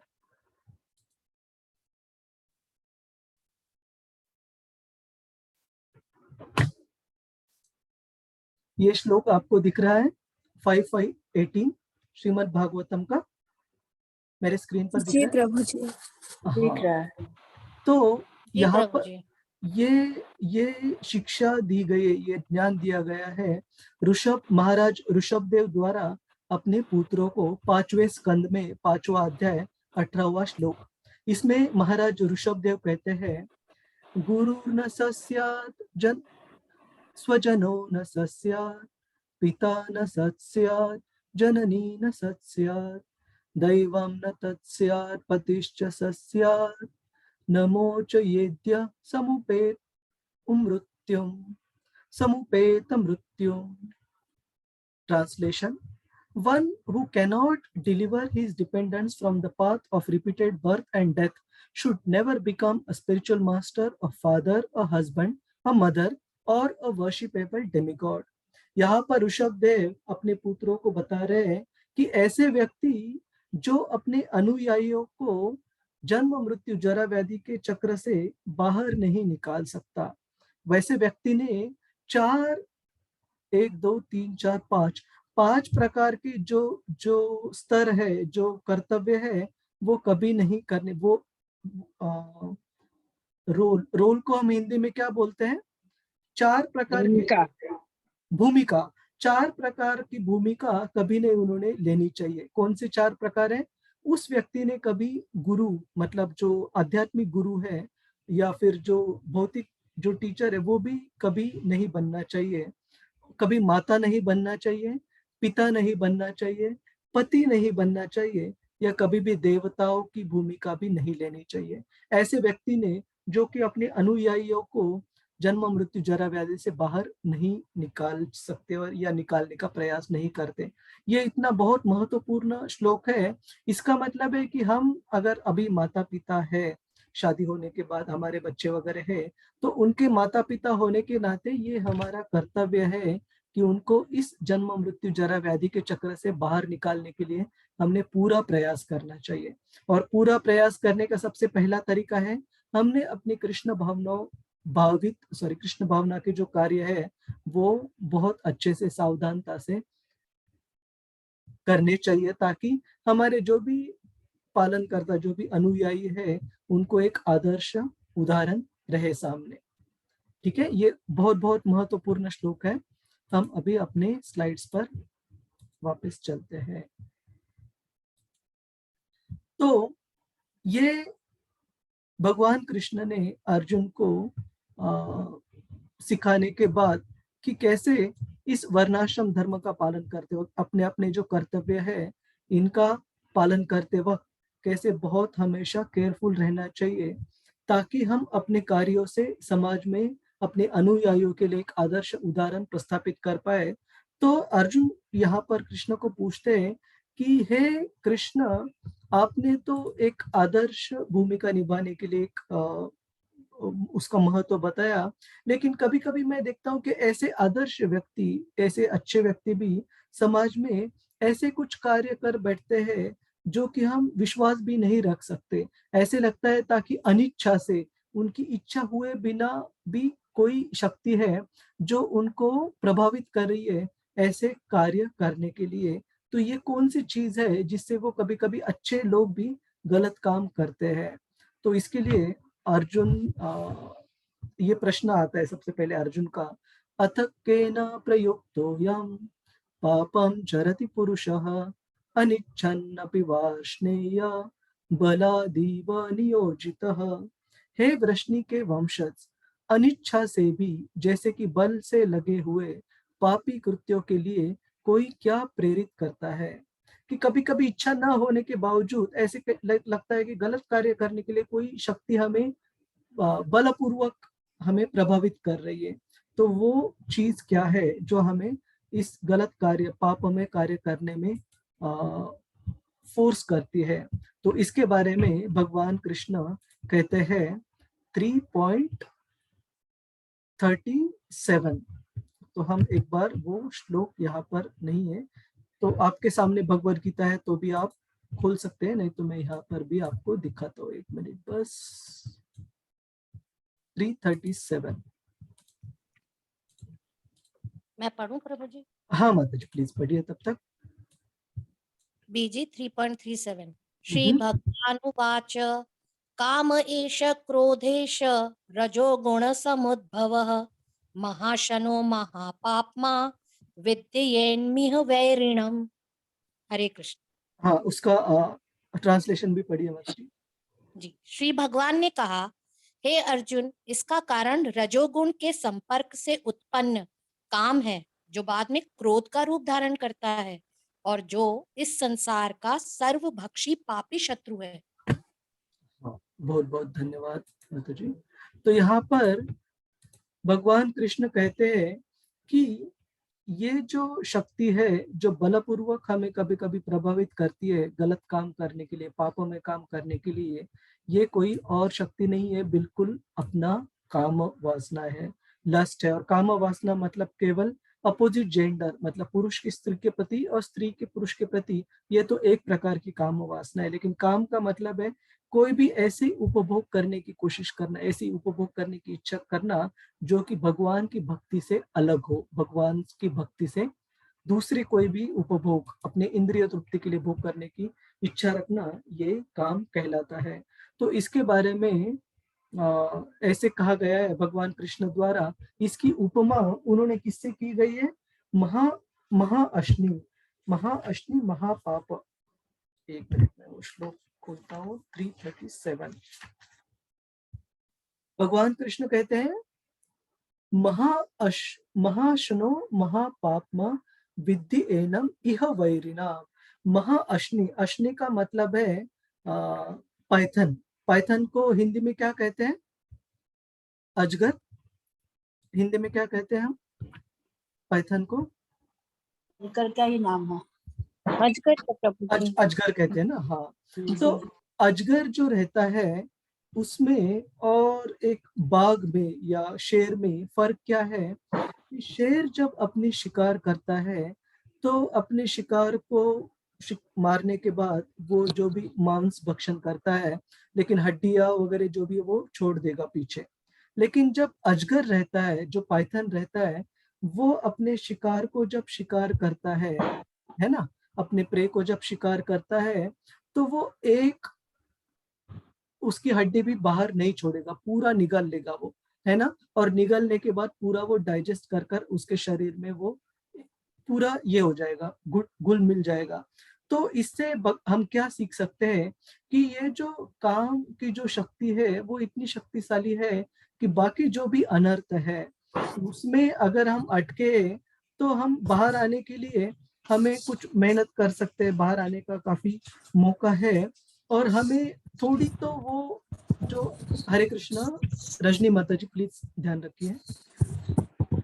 तो बाहर आने के लिए हमें कुछ तो मौका रहेगा। क्यों? हमारी जो जो डिस्क्रिमिनेशन, पावर ऑफ डिस्क्रिमिनेशन, मतलब क्या सही है क्या जानने की जो स्थिति है थोड़ी सी हमें मदद करेगी। जैसे फॉर एग्जांपल अगर मैं बाहर चल रहा हूँ, ठीक है, अभी मुझे बहुत साल हो गए सिंस ऑलमोस्ट आफ्टर मैरिज और भक्तों के संग में आने के बाद भी अभी टीवी देखने की आदत नहीं है या मूवी थिएटर में वगैरह जाने की भी आदत नहीं है।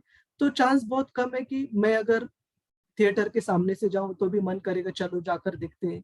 तो उसमें थोड़ी तो जो पावर ऑफ डिस्क्रिमिनेशन रहती है वो बचाने की कोशिश करेगा। लेकिन ये जो महाअश्नि काम के बारे में बताया गया है, ये एक अजगर की तरह है। ऐसे जो प्रे को पकड़ते हैं, जो शिकारी है, जो कि अपने शिकार का एक छोटी सी छोटा बूंद भी नहीं छोड़ती, पूरा निगल लेती है व्यक्ति को। तो भगवान कृष्ण कह रहे हैं ऐसे महाअश्नि को, महाअश्नि महापापमा, कि ये बहुत बहुत ज्यादा पापी बना देती है व्यक्ति को। विद्धि एनम यह वैरी नाम, और पूरी जगत की विद्धि मतलब तुम पता रखो, तुम जान लो कि पूरी जगत की, यह मतलब पूरी भौतिक जगत में ये सारे जीवों के ग्रेटेस्ट एनिमी, सबसे महान दुश्मन है, शत्रु है। क्यों? क्योंकि एक चीज हमने हमेशा देखना चाहिए, कभी कभी लोगों का ये बहुत बड़ी गलतफहमी रहती है कि जो अंतरराष्ट्रीय कृष्ण भावनामृत संघ है, हम क्या गृहस्थी के खिलाफ है या फैमिली लाइफ के खिलाफ है? ऐसे बिल्कुल नहीं है। वैसे अगर रहता तो हमारी संस्था के 95% से भी ज्यादा जो सदस्य है वे गृहस्थ है, अपने घरों में वास कर रहे, मंदिर में वास नहीं कर रहे हैं। लेकिन किस चीज से भगवत गीता में भगवान कृष्ण ने हमें सावधान रहने के लिए कहा है?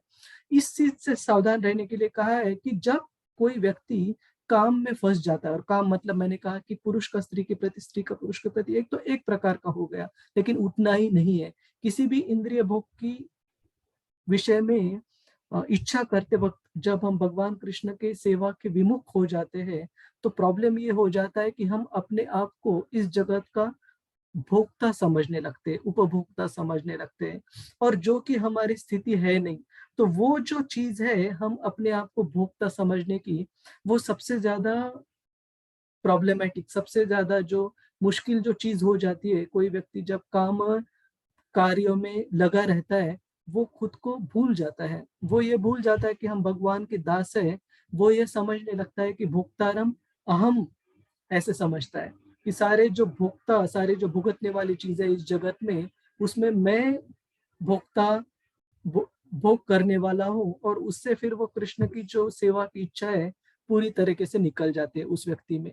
तो काम में, इच्छा में सबसे हमने गलत चीज क्या समझी?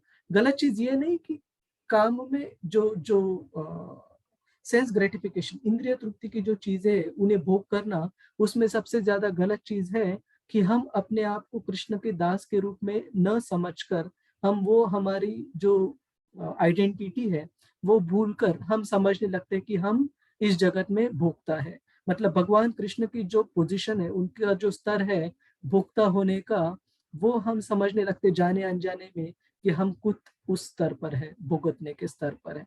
और ये चीज हमारी जो भी भगवान कृष्ण के प्रति सेवा करने की जो भी मनोकामनाएं हैं उसे नष्ट कर देती है। तो इसलिए हमने बहुत बहुत ज्यादा केयरफुल, सावधान रहना चाहिए इससे। और श्रील प्रभुपाद जी तात्पर्य में लिखते हैं इस श्लोक के, ये श्लोक भी बहुत महत्वपूर्ण है 337। इसके तात्पर्य में लिखते हैं कि ये काम वासना कैसे उत्पन्न होती है। श्रील प्रभुपाद जी लिखते हैं, इट इज मैनिफेस्ट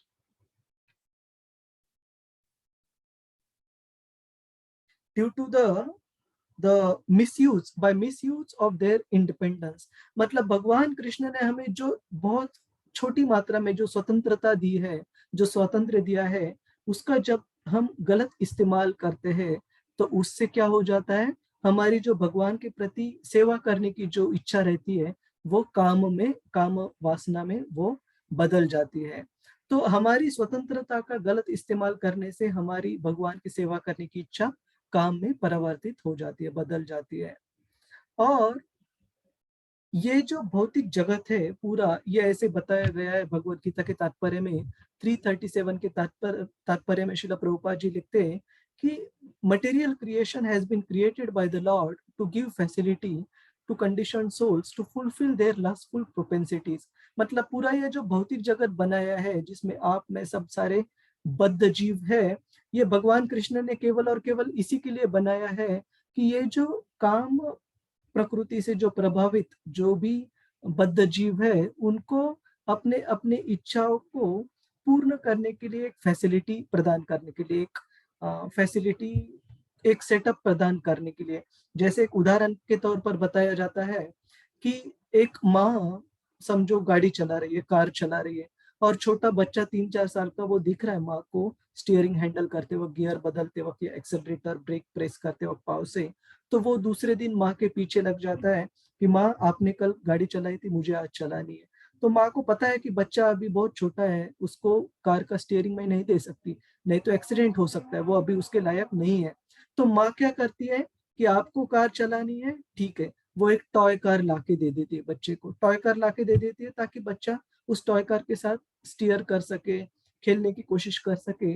लेकिन वो जब बच्चा थोड़ी देर बाद खेलने से बोर हो जाता है कि ये टॉय कार है, मुझे खेलना सफिशिएंट हुआ, अभी मुझे माँ के साथ जाकर खेलना है या आदान प्रदान करना है, तो वो टॉय कार को छोड़ देगा बच्चा और माँ के साथ जाकर आदान प्रदान करेगा, बात करेगा, खेलेगा।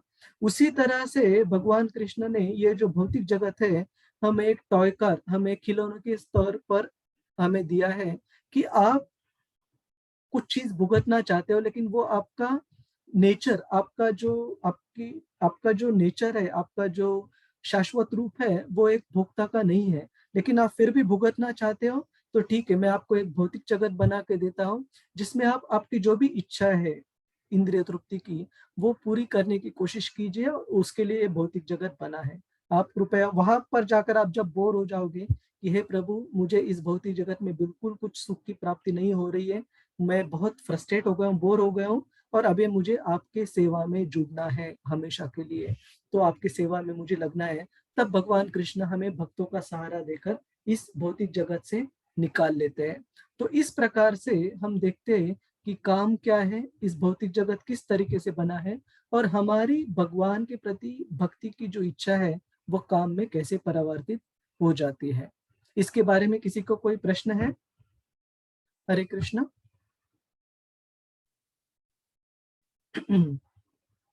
ठीक है, तो हम अभी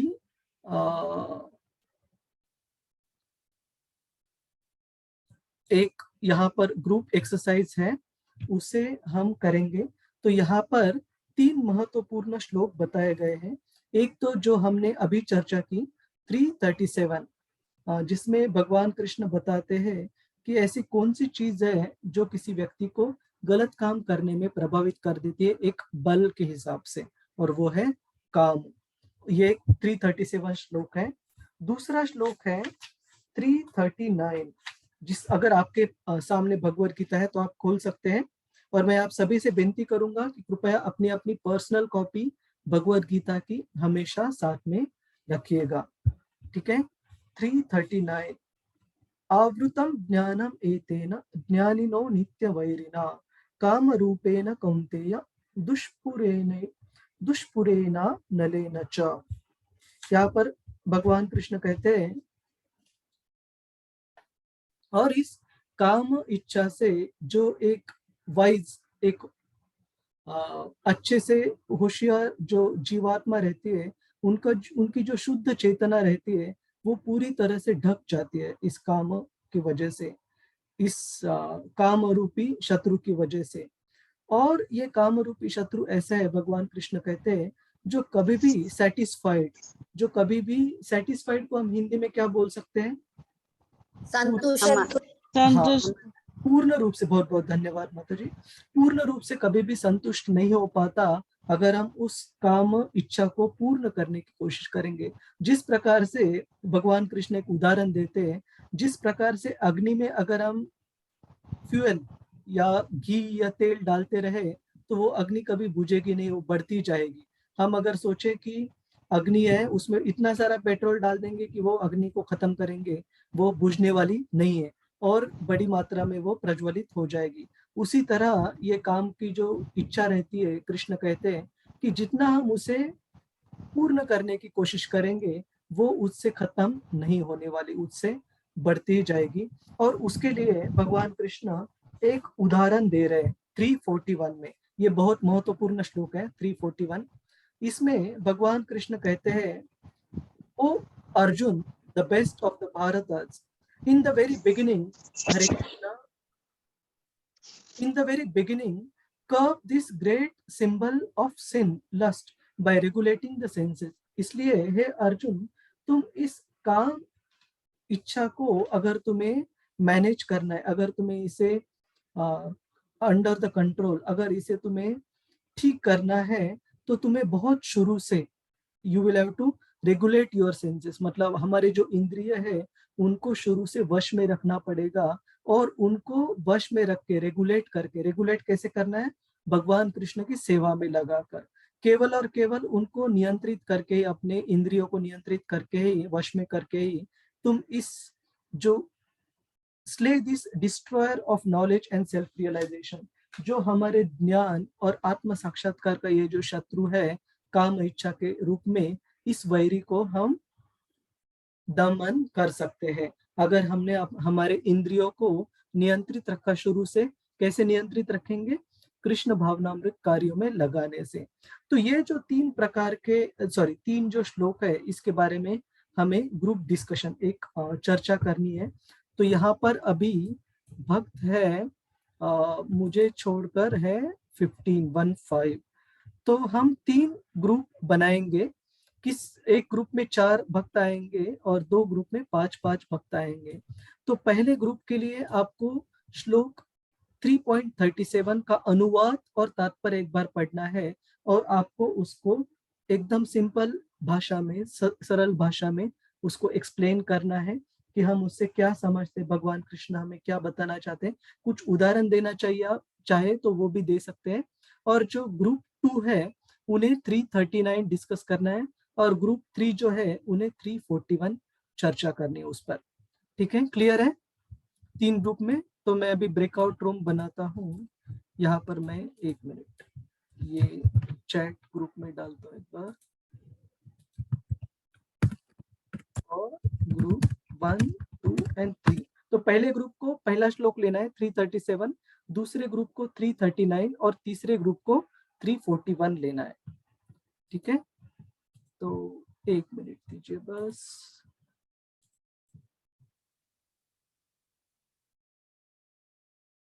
रिक्रिएट। तो आपको अभी मैसेज आएगा और इसके लिए, इस एक्टिविटी के लिए समय है अराउंड 5 से 6 मिनट देंगे हम। तो अभी 8:27 हुए हैं, तो हम 8:34-35 तक का हम समय देंगे। ठीक है, हरे कृष्ण। किसी को कोई सवाल है एक्टिविटी के लिए? हरे कृष्ण। रजनी माता जी? प्रभु जी। नहीं नहीं प्रभु जी। ठीक ठीक है, तो मैं अभी रिक्रिएट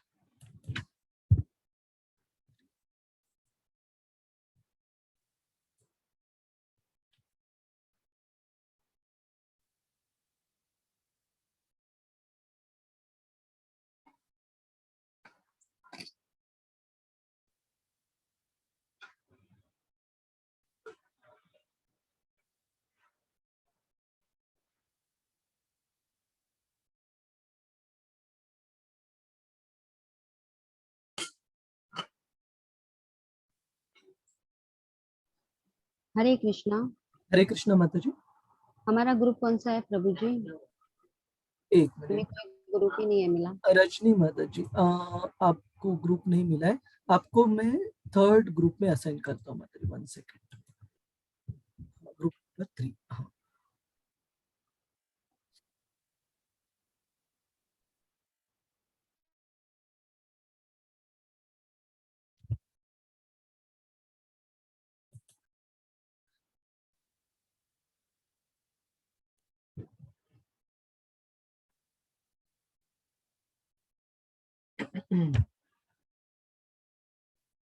हरे कृष्ण हरे कृष्ण कृष्ण हरे हरे, हरे राम हरे राम।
हरे कृष्ण कृष्ण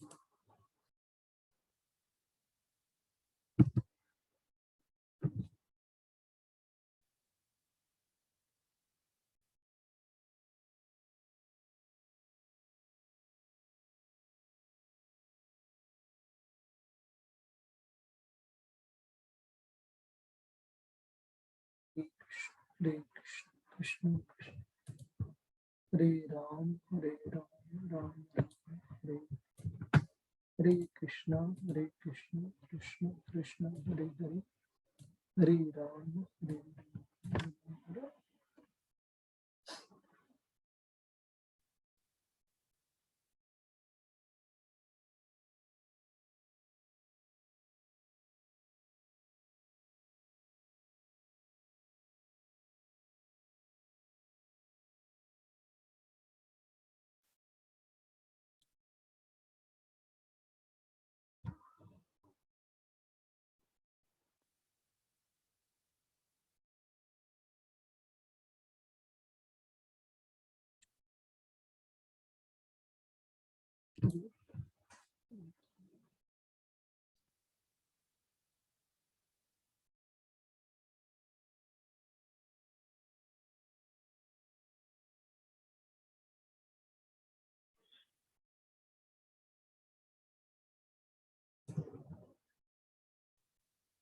हरे कृष्णा। तो हम हर एक ग्रुप से I think few devotees we are still waiting, let them come.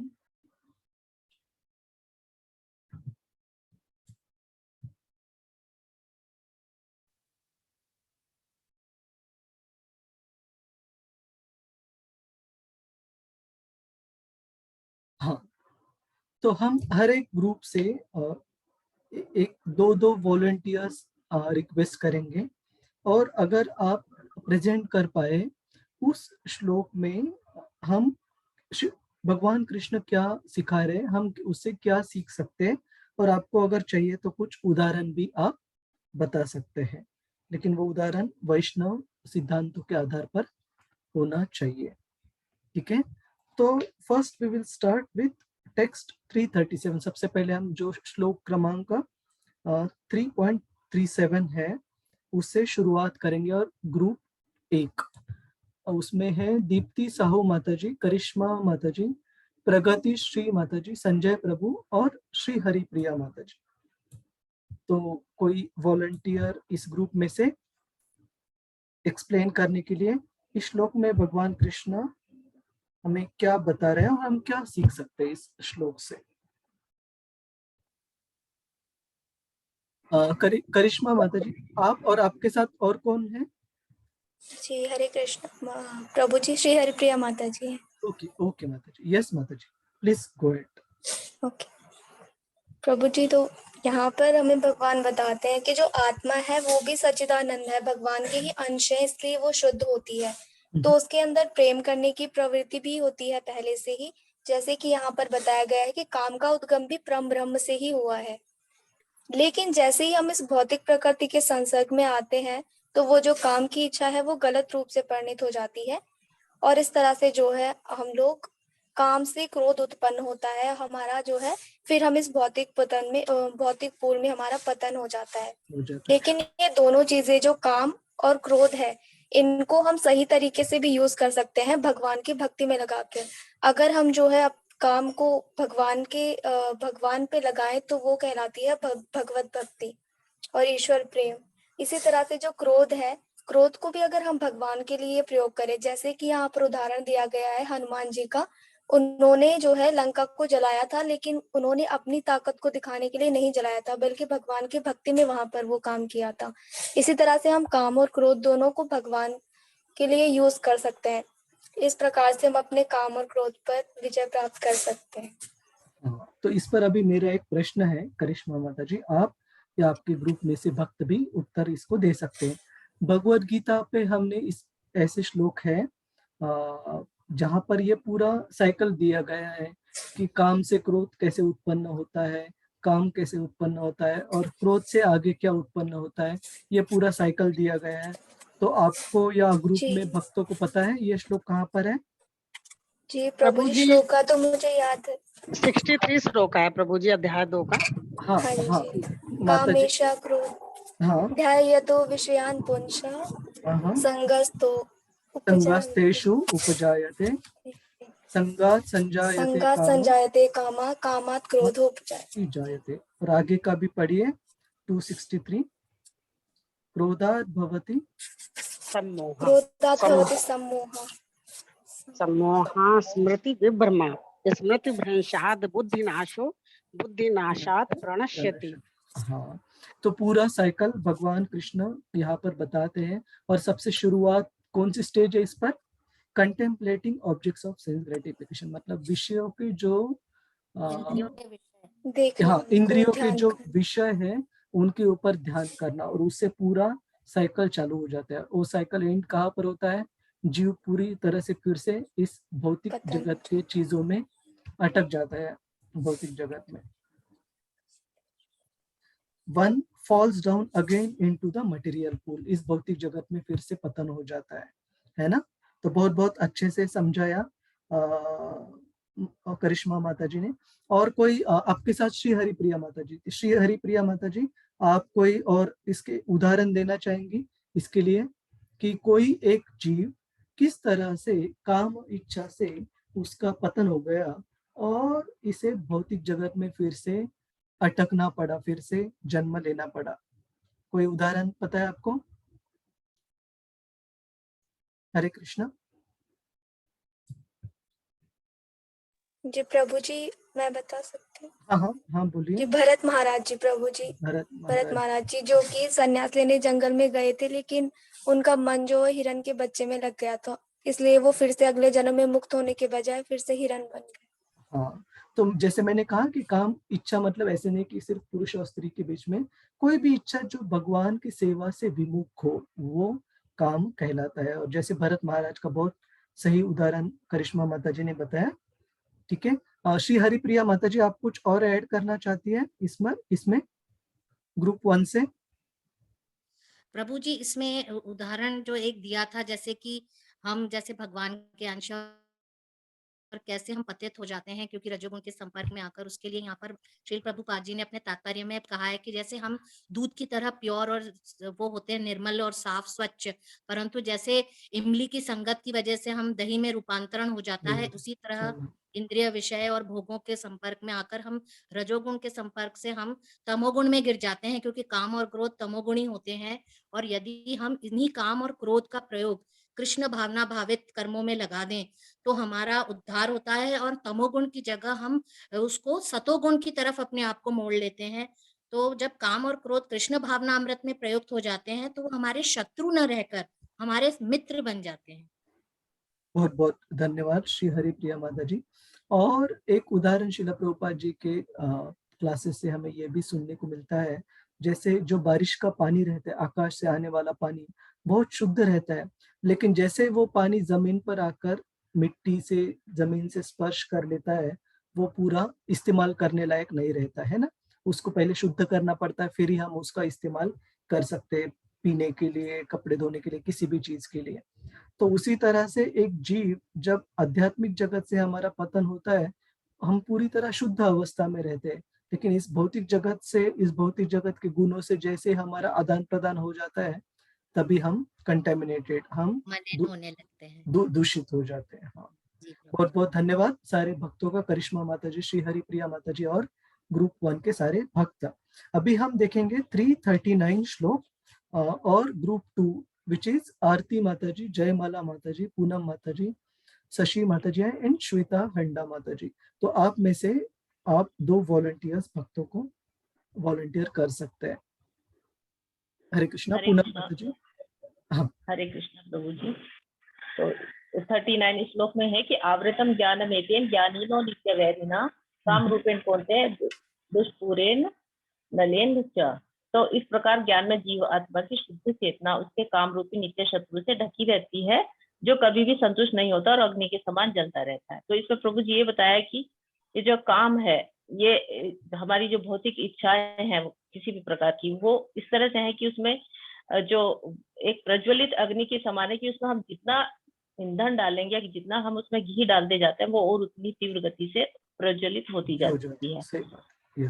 तो इसमें फिर दूसरा बताया कि भौतिक जगत में जो समस्त कार्यकलाप है, इसका केंद्र बिंदु काम सुख है। तो भगवान ने क्या किया है, हम जैसे एक अपराधी को जेल में रखा जाता है, कैद करके रखा जाता है, इसी तरह से भगवान ने जो है इस काम सुख की पूर्ति के लिए उन्होंने हमें इस भौतिक जगत में भेजा है, तो कि वो उसी में लिप्त रहते हैं और वो भगवान की तरफ जा नहीं पाते। तो कुछ लोग क्या सोचते हैं कि हम अभी नहीं जा रहे हैं, अभी हम इंद्रिय भोग कर ले और अंत समय जब आएगा तब हम जो है भगवान का स्मरण कर लेंगे। लेकिन भगवान ने इसमें ये बताया कि ये ऐसा नहीं हो सकता, क्योंकि ये जो है भगवान का स्मरण तभी होगा जब हम उनको हर समय उनको याद करेंगे, उनका अभ्यास करेंगे, प्रैक्टिस से ही हम भगवान को अंत समय में याद कर सकते हैं। तो इस तरह से इसमें हमने यही देखा है कि जो है इसको हम जो है अभ्यास के द्वारा हम भगवान को याद कर सकते हैं ना। तो हमारी जो काम इच्छाओं से जो सुख मिलता है वो बिल्कुल भी असली सुख नहीं होता है, वो अज्ञानता का सुख है, तमोगुणी है ना। तो जैसे कि एक शराबी होता है ना, वो शराबी नहीं जानता है कि वो जो शराब पी रहा है तो उससे उसको क्या फायदा होना, उसको उस समय तो लगता है कि बहुत सुख मिलने वाला है, लेकिन उसको अंत में बहुत पीड़ा होती है ना, उसका पूरा लीवर छल नहीं हो जाता है। तो प्रभु जी इसमें बस यही बताया कि ये कभी भी समाप्त नहीं, काम रूपी जो हमारी इच्छा है ये कभी भी समाप्त नहीं होती, कभी संतुष्ट नहीं होती है और ये हमेशा जलती रहती है। हाँ, जलती रहती है। अगर इस इच्छा को हम पूरी करने की कोशिश करते रहेंगे तो ये और प्रज्वलित होते रहेगी, कभी खत्म नहीं। हाँ, हमें भगवान की तरफ नहीं जाने देगी। बहुत बहुत धन्यवाद पूनम माता जी। और किसी भक्त को कुछ बताना है ग्रुप 2 से? काफी अच्छे से बताया पूनम माता जी ने, बहुत बहुत धन्यवाद। तो हम हरे कृष्ण। तो हम अभी जो आखिरी श्लोक है चर्चा के लिए 3.41 which is for group 3, Neha माता जी, निवेदिता माता जी, रजनी माता जी, संजय प्रभु और वंदना माता जी। तो यहाँ पर कोई वॉलंटियर्स है? यस प्रभु जी। हरे कृष्ण। पहले निवेदिता। हाँ निवेदिता माता जी, हरे कृष्ण। हरे कृष्ण प्रभु जी। इसमें जो है भगवान श्री कृष्ण ने इंद्रियों को हम वश में करने का उपाय बताया, क्योंकि इससे पहले जो 340 श्लोक था भगवान श्री कृष्ण ने उसमें बताया कि जो काम के जो बैठने के 3 स्थान हैं, इंद्रियां, मन और बुद्धि है। तो भगवान उपाय बताते हुए कहते हैं कि यदि हम इंद्रियों को ही वश में करते हैं तो हम जो है काम रूपी शत्रु का दमन कर सकते हैं। तो इसलिए यदि हम धार्मिक नियमों का पालन करते हैं तो काम को जो है हम शुरुआत में ही नष्ट कर सकते हैं। तो इसमें आगे जो है भगवत गीता, इसमें श्रीमद् भागवत का भी एक एग्जाम्पल बताया गया कि आत्मा जो परमात्मा का जो ज्ञान है बहुत गोपनीय है, लेकिन जब भगवान के द्वारा ही इस ज्ञान को हम समझ सकते हैं। तो भगवत गीता भी हमें आत्मा का ज्ञान बता रही है। भगवत गीता ही हमें ये बताती है कि हम सभी जो हैं वो भगवान के अंश हैं और हमें भगवान की सेवा करनी चाहिए। यही जो चेतना है वो कृष्णा कॉन्शनेस कहलाती है। तो इसलिए यदि हम तो भगवान के अंश होने के कारण जो है कहीं ना कहीं जो है काम जो है वो ईश्वर प्रेम का एक जैसे कह सकते हैं कि एक विकृत प्रतिबिंब है। तो प्रत्येक जीव के लिए भी ये स्वाभाविक है। तो किंतु यदि हम शुरुआत में कृष्णा कॉन्शनेस हो जाएंगे तो इसे जो है हम इसका दमन कर सकते हैं। तो इसमें इसमें एग्जाम्पल यदि मैं अपना एग्जाम्पल ही लेना चाहूंगी। शुरुआत तो जन्म तो उसी परिवार में हुआ कि जहाँ कृष्ण कृष्ण की भक्ति होती है शुरू से ही, लेकिन जब से इस इस्कॉन से मैं जुड़ी हूँ तो कुछ जो पहले की जो एक्टिविटीज थी कि जिसमें जो समय जो था वो मोबाइल में गेमिंग खेलने में बीतता था, तो अब वही जो समय है वो इंद्रियों को मैंने नियंत्रण किया कि वही जो समय मैं बुक्स पढ़ने में यूज कर पाती हूँ। और इसमें सबसे अच्छा एग्जाम्पल जो सेट होता है वो श्री प्रभुपाद जी का ही होता है कि जिन्होंने जब वो अमेरिका में गए और उन्होंने कृष्णा भावनिक आंदोलन के द्वारा जो हिप्पीज थे वो जिनको कंट्रोल करना वहाँ की सरकार के लिए भी बहुत मुश्किल हुआ था, उन्हें भगवान श्री कृष्ण के साथ जोड़कर हरे कृष्ण महामंत्र के जप द्वारा उन्हें बहुत अच्छे से उनका जो था वो सही रास्ते पर लेके आए। इसलिए जो कृष्णा भावना श्री कृष्ण की भक्ति द्वारा ही हम इस काम रूपी शत्रु का दमन कर सकते हैं। मैं इतना ही बोलना चाहूंगी प्रभु जी, आगे रजनी माता जी बताएंगी। बहुत बहुत धन्यवाद निवेदिता माता जी, काफी अच्छे से आपने एक्सप्लेन किया। हरे कृष्णा। रजनी माता जी।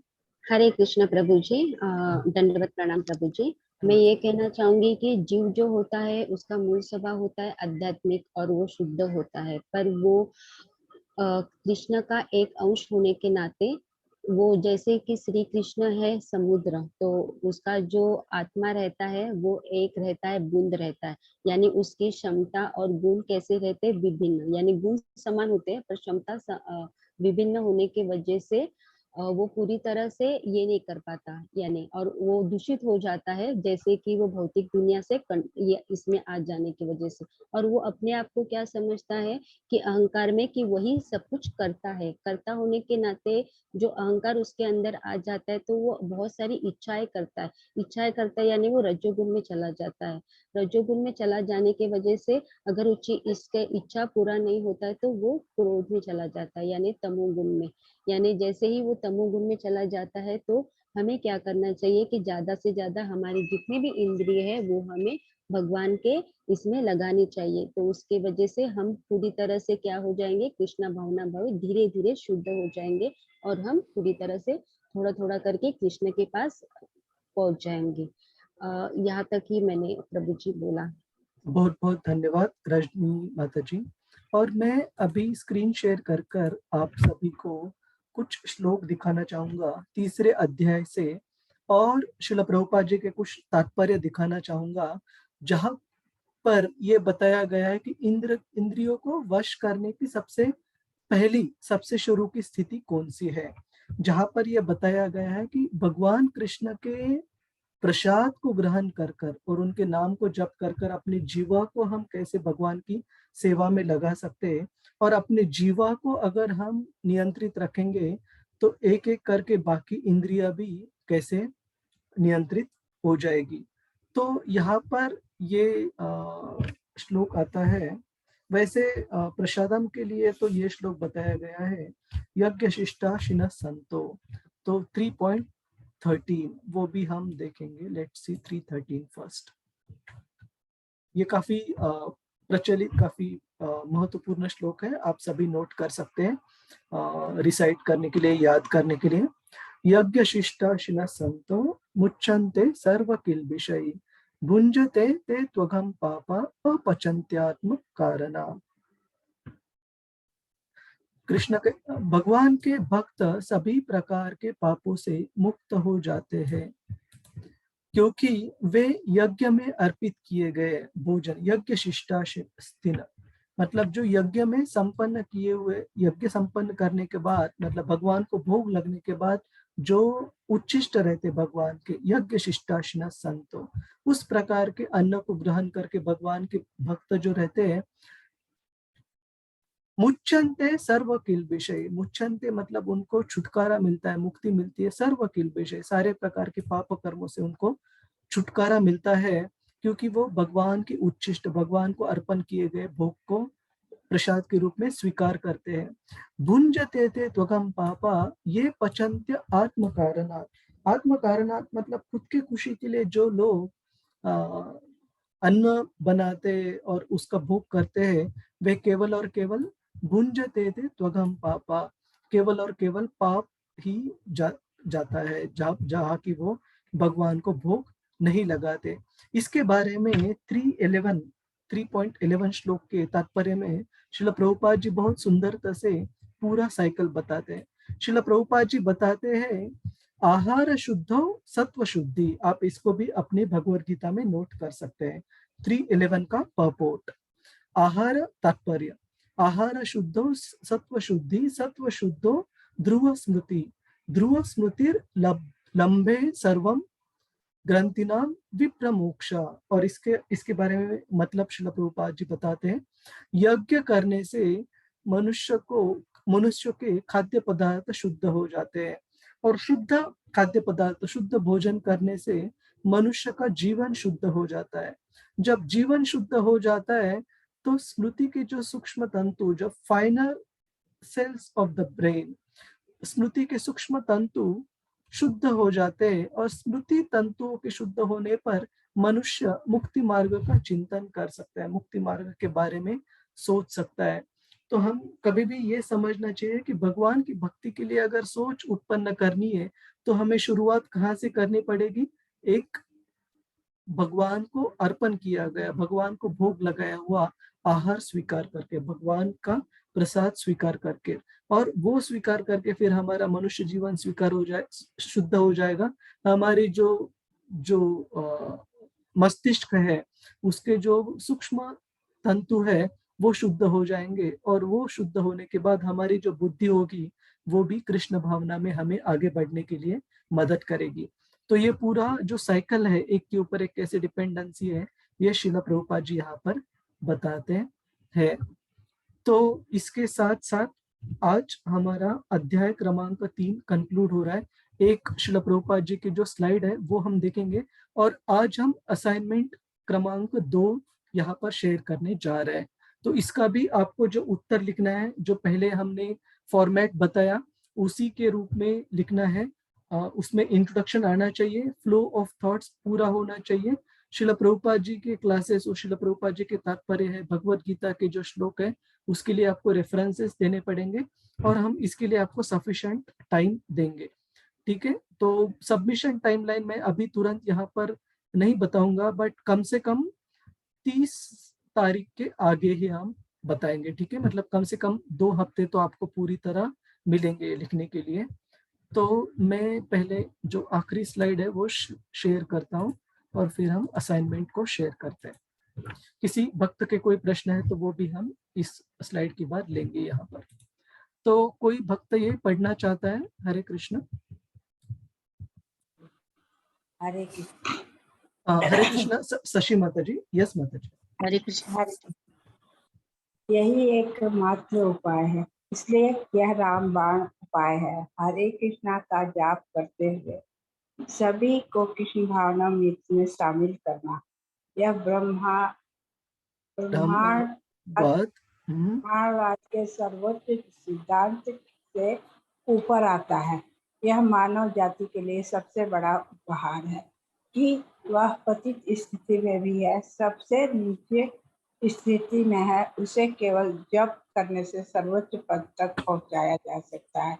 यही एकमात्र उपाय है। भगवत गीता 3.18 से लेकर 30 तक। हरे कृष्ण। हरे कृष्ण। बहुत बहुत धन्यवाद। ये श्रील प्रभुपाद जी के क्लास में से ये छोटा सा स्टेटमेंट लिया गया है। तो यहाँ पर जो हम असाइनमेंट शेयर करने जा रहे हैं, हरे कृष्ण क्लास का, हाँ ठीक है, जय माला माता जी, आपको व्हाट्सएप ग्रुप पर भी ये असाइनमेंट शेयर किया जाएगा। तो मैं यहाँ पर डाल देता हूँ। रजनी माता जी। हरे कृष्ण। हरे कृष्ण प्रभु जी। प्रभु जी अभी 9 बजे की क्लास है प्रभु जी मेरी, तो हाँ चलो, हाँ यस माता जी, प्लीज गो अहेड। और ये जो हम असाइनमेंट दे रहे हैं ये व्हाट्सएप पर भी हम शेयर करेंगे। ठीक है। हरे कृष्ण। हरे कृष्ण। बहुत बहुत धन्यवाद माता जी। तो रजनी माता ji, can you just help share this on WhatsApp group as well? Yes प्रभु जी, मैं कर दूंगी। और जो सबमिशन के लिए काफी सफिशिएंट टाइम दीजिए, किसी को गड़बड़ नहीं होना चाहिए ये सबमिट करने में। ठीक है, तो around 31st of this month 2 week समय दीजिए। ठीक है, 31st के वीकेंड को। हरे कृष्ण। हरे कृष्ण प्रभु जी। हरे कृष्ण। मैं यहाँ पर हूँ नहीं, मैं तो आने के बाद ही चलेगा शशि माता जी। आप रजनी माता जी को जस्ट इन्फॉर्म रखिए, आप कब तक रिटर्न आएंगी, कब तक सबमिट कर पाएंगी, उस हिसाब से वो रिकॉर्ड रखेंगे। ठीक है। हरे कृष्ण। तो यहाँ पर कुछ सवाल है। यहाँ पर नेहा माता जी, हरे कृष्ण, कुछ सवाल है आपका? हरे कृष्णा प्रभु जी, कोई सवाल नहीं है, वैसे मैं पढ़ना चाहती थी, लेकिन मैं कुछ बोलूंगी। हाँ यस माता जी, बोलिए। जैसे प्रभु जी हम लोग के क्वेश्चन थे अभी कि हम लोग के जो इंद्रिया मन को हम स्थिर कैसे करें, मतलब वो लास्ट में जो उपाय भगवान ने बताया और प्रभुपाद जी का हमने सुना, उसमें हम अगर ये श्लोक भी मिलाएं तो मैं पढ़ रही थी तो मैं रखती हूँ अपने पास एक मेरे को लर्न है, जैसे प्रसादे सर्व दुखा नाम हानि रस्यो प्रजायते प्रसन्न चेतसो हाश्रु बुद्धि पर्यवर्तिष्ठते। तो जैसे ये जो तुष्टि व्यक्ति के लिए है, जैसे जो कृष्ण भावना अमृत में रहते हैं, तुष्टि व्यक्ति के लिए संसार के तीनों ताप नष्ट हो जाते हैं। ऐसी तुष्ट चेतना होने पर उसकी शुद्धि शीघ्र स्थिर हो जाती है। जब हम भगवान के कृष्ण भावना अमृत में हम रहते हैं तो हमारी जो बुद्धि होती है, जैसे मन सारी इंद्रियों से बड़ा है वैसे ही बुद्धि मन से बड़ी है, तो हमारी बुद्धि जो है वो शीघ्र स्थित होती है कृष्ण भावना अमृत में जाने के बाद। तो ये श्लोक अगर हम उसमें ऐड करें तो हो सकता है। बिल्कुल, और ये वैष्णव सिद्धांतों के बिल्कुल अनुरूप है। इनफैक्ट आप अगर तीसरा अध्याय भी डिटेल में पढ़ेंगे, उसमें पूरी तरह से ये सीक्वेंस दी गई है तात्पर्य में कि कैसे इंद्रिय आते हैं, इंद्रियों के ऊपर मन आता है, मन के ऊपर बुद्धि, बुद्धि के ऊपर आत्मा, और कैसे एक को अगर वश करना है तो हमें पूरी सीक्वेंस फॉलो करनी पड़ती है। बिल्कुल वैष्णव सिद्धांतों के अनुरूप है माता जी। ठीक है जी प्रभु जी। जी हरे प्रभु जी। हरे कृष्ण। दीप्ति माता जी, आपका कोई सवाल है, कोई प्रश्न है? जी प्रभु जी, हरे कृष्णा, दंडवत प्रणाम। दंडवत माता जी। प्रभु जी एक्चुअली रिलेटेड नहीं है, लेकिन आपने एक जगह अभी हमें बताया था हरि नाम इनिशिएशन और दीक्षा। हाँ। प्रभु जी दोनों में, हाँ जी, दोनों दीक्षा बोले थे, वो क्या अंतर होता है? दो प्रकार की दीक्षा है। हरिनाम इनिशिएशन और दीक्षा ये समान शब्द है। हरिनाम दीक्षा ये पहली दीक्षा है, ठीक है, और दीक्षा है ब्राह्मण इनिशिएशन, ब्राह्मण दीक्षा, है ना। तो श्रील प्रभुपाद जी ने ये हमें बताया है कि भगवत धाम जाने के लिए हरिनाम दीक्षा अगर लेंगे सिर्फ, और उसके नियमों का अगर पूरी तरह अच्छे से पालन करेंगे, गुरु की आज्ञाओं का, निर्देशों का, तो हरिनाम दीक्षा लेकर भी हम केवल और केवल हरिनाम दीक्षा लेकर भी हम भगवत धाम जा सकते हैं। लेकिन कुछ कुछ सेवाएं रहती है मंदिर में, जैसे पुजारी सेवा रहती है काफी सारे इस्कॉन के मंदिर में, जहाँ पर उस सेवा को करने के लिए जो ब्राह्मण दीक्षा, जो दूसरी दीक्षा रहती है हरिनाम दीक्षा के बाद, हरिनाम दीक्षा के बाद ब्राह्मण दीक्षा वो लेनी जरूरी होती है उस प्रकार की सेवा करने के लिए, क्योंकि इस्कॉन में वो स्टैंडर्ड है। लेकिन क्या भगवत धाम जाने के लिए वो दूसरी दीक्षा कंपलसरी है? तो उसका उत्तर है बिल्कुल नहीं। ठीक है, केवल और केवल आपको अगर कुछ विशेष प्रकार की सेवा है और वो सेवा अगर करनी है तो आपके जो गाइड करने वाले जो भक्त है वही डिवोटीज को, भक्तों को भी गाइड करेंगे उस सेकंड इनिशिएशन को, उस दूसरी स्तर की जो दीक्षा है ब्राह्मण दीक्षा, उसको भी कैसे प्राप्त किया सके। उसके जो नियम है वो है कि ब्राह्मण के जो गुण भगवत गीता में बताए गए, शम दम तप शौच आर्जव, ये 16वें अध्याय में सारे जो गुण आते हैं, 18वें अध्याय में सॉरी, वो सारे गुण पालन करना उसका, उसके हिसाब से वो दूसरी दीक्षा आती है।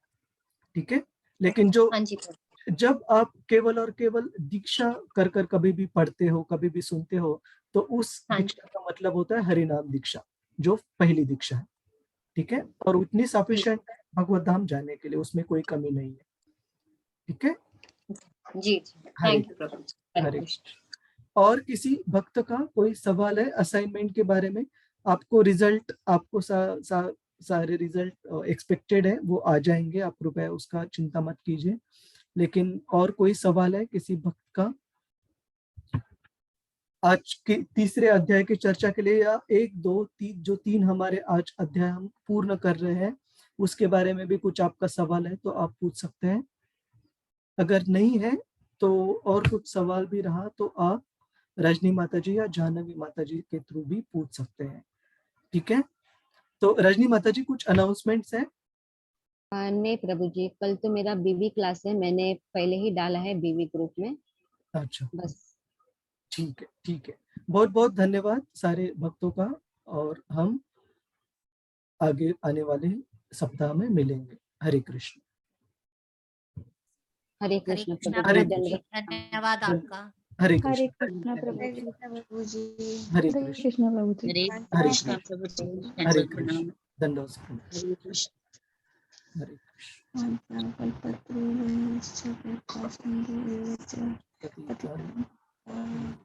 वैष्णव हरे कृष्ण हरे कृष्ण।